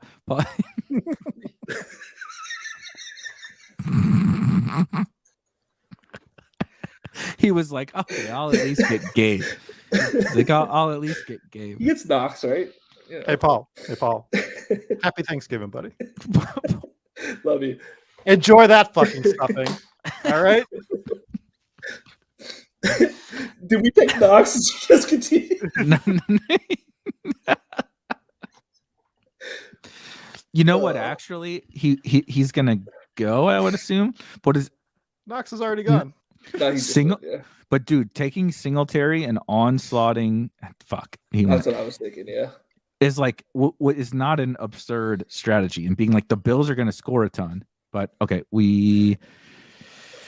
Metronome doesn't have a quarterback, so if we want one, I really don't like Cousins or Daniel Jones. But Daniel Jones's left tackle's out. Evan Neal. Yeah, they're gonna grab Swift for actually. He has. I like Swift. Yeah, we like Swift here. I like Swift. The Swift bring back. I like a lot. Am I crazy that I kind of like Mac? Well, I am crazy, but I kind of like Mac Jones over both of these quarterbacks. So like we just wait it out. Take the last quarterback available. Yeah. Last round quarterback. Yeah, wait out quarterback because we can just actually game stack. So then we have Diggs, Gabe, and Swift. So that game is. Well, if we want potentially Mac Jones, if we don't, if he's not the last one, Jacoby Myers makes sense here. Yeah. I hate it. And then Hunter Henry. I hate Jonnu. Say Hawks and Jonnu. We should have went with. Why do you hate Jacoby? Because he's awful. He's not good at football.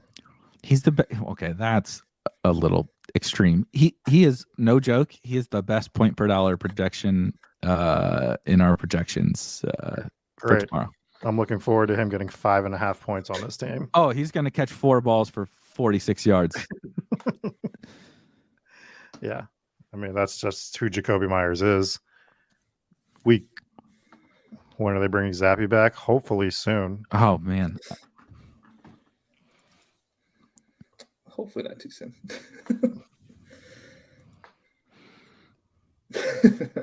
Yeah, Paul's coping with. If he wins with this lineup, I was just If you win this, a fucking hat tip, and you're welcome. Yeah, you're welcome.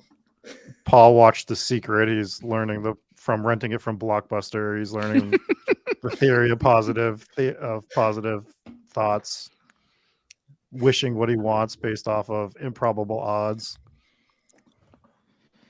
So we're about to be on here? We're waiting. Okay. Wow. Okay. So everybody else has a quarterback. We can wait to another pick from Mac. That means we need a tight end. Do you want Hunter Henry or do you want Jonnu? You're the Patriots boy. Tell us. I want Hunter Henry if Mac Jones is the quarterback. And we get him. What happened to him? He was legit awesome last year. We have Matt Patricia and Joe Judge coaching the offense. What do you want me to tell you? They need to fire Josh McDaniels and the Raiders and just bring him back over to New England. He was so good last year. He was one of the best picks in best ball last year. Hunter Henry was. They overhauled the offense to like a stretch run offense, and they couldn't even handle doing that. So they're like piecemealing the offense together every week now. It's stupid. It's just they're the dumbest. It's the dumbest shit ever. It's Belichick thinking he's better than every other coach in the league and can just do whatever he wants. And he's 130 years old. He's gonna make the playoffs. And he doesn't have Tom Brady. I don't know if he's gonna make the playoffs. You don't think so? It's close. They're in it right now, I think. Yeah, they're right there, but like they could go on a big losing streak. They could lose to Minnesota easily this week. They still got to play Buffalo again. They got to play Miami again. Judon's going to be fucking tearing them up. I love Judon. He's so good. He's so fucking good. But yeah, overall the Patriots suck. Like they're just going to make this a one-score game, running the ball the entire time. Hopefully not. Obviously, I don't know if they can. I don't know if they can in the dome. So I'm not going to sit here and say Kirk Cousins is like an elite quarterback, but this team gets cooked by good quarterbacks. Yeah. And Kirk Cousins is a good quarterback. If you go and look at like who they've beaten, it's been like garbage quarterbacks. It's like Zach Wilson twice, like people like Andy Dalton. I don't remember if it was Andy Dalton, but like that caliber of quarterback. Kirk Cousins is good. Kirk Cousins might cook this defense. Like, I think that's getting underplayed for the slate tomorrow. That you might want to be playing some. It's the battle of ineptitude. Primetime Cousins versus the Patriots. This is why you just go ham on the first game. You play the Cowboys defense against this dusty Giants offensive line that is missing. If anybody didn't see the injury report, it's ugly. Yeah. The Giants offensive line was already hurting. It's bad. The Cowboys. Yeah. If there's a place to bet Cowboys team sacks over, I would bet it. I don't really care what the number is because it's going to be a lot. You guys have anything fun going on for Thanksgiving? Nope. Sweating the games, I guess. Yeah, nice. Felix, what are your Thanksgiving plans? Just go to see family tomorrow and then sweating some Rainmaker Millie Maker contests and then even the fucking Rainmaker. So I admittedly have not really played Rainmaker much. What is your strat for tomorrow? Kind of just like best plays. I mean, it's so easy on Rainmaker. It's just people don't know how to correlate. Buy the best plays, but like, how are you? You just correlate them tomorrow. You correlate like 4/8 or 4/5 of your team, and then you just play like a one-off you think that's gonna hit. It's pretty simple. Because people on Rainmakers aren't like great DFS players. So you take that's why it's been free money all year for me. Like I've 10x my and nice what I paid for it. Nice. That's awesome. What are you doing for Thanksgiving, Eric? Normally we have two, both my family and my wife's family, and it is I love both of our families, but it is a travel day. It's like Rob going back and forth to work usually is my wife's family lives a little ways away, 45 minutes to an hour, and that usually sucks ass to drive that like in the morning and then drive to my family in the afternoon. But tomorrow is just my family, so I'm gonna sit back, pop a beer at 10:30 in the morning, and enjoy the Bills game, and then Dad, I said hi. and then of course I will. And for anyone that doesn't know, obviously most people now probably know that Felix and I have known each other since we were like fucking 12 years old, or earlier than that, even probably. And that we played high school football together. But my dad was our one of our high school football coaches, and specifically was the O-line D-line coach that coached Felix, which is what he played. So yeah. He will enjoy the fact that I just spent 3 hours talking to you. I don't know if he'll enjoy it. He'll be like, "What the fuck happened to you guys doing?" Yeah. And it'll look worse on me because he'll be like, "Well, at least Felix won $1 million. What are you doing? Yeah, why are you talking? Why are you still talking about this? What are your credentials?" Yeah. I'm like, well, I got 8th place. I got 8th place in a tournament. How much does that win? Well, me and Pete split it. So I made 12 grand. He's like, well, okay, so have you quit yet? Like, go get a real job. What would be his feedback? But yeah, family Thanksgiving. That's about it. Eat way too much food. We all give each other way too much shit during the holidays. It's a lot of fun. What about you, Rob? Oh, I'm waking up at 3:45 in the morning and going to work. You have to work tomorrow? Well, you're done by 1, right? Yeah, I'll be out at 1. Hopefully traffic won't be bad tomorrow. I doubt it won't be bad. Yeah. But yeah, I'll be up at 3:45. I'll be going to work for 8 hours. Pretty pumped about it. And then I can go to my mom's, eat a little bit. And then I have to record an entire video to do a live stream on Friday night, because when does work stop? Never. We love it. All right. No, I do love it. I do love the other stuff. Like, I know. It's the main job where you're just like, fuck. Yeah. If you could just leave the main job. Yeah, absolutely. Yeah. All right. Well, that's gonna do it for me. I'm gonna shower and I'm gonna go out for a little bit, which is shocking. With my kids. Yeah. All right, guys. Well, this was a lot of fun. I appreciate, obviously, I always appreciate Rob, but Felix, thank you for hopping on. This is a lot of fun. Well, we will, of course, bring you back plenty of times. So you guys will not miss Felix. We'll make sure to bring him on a bunch. Everyone else, have a wonderful Thanksgiving, and we will see you guys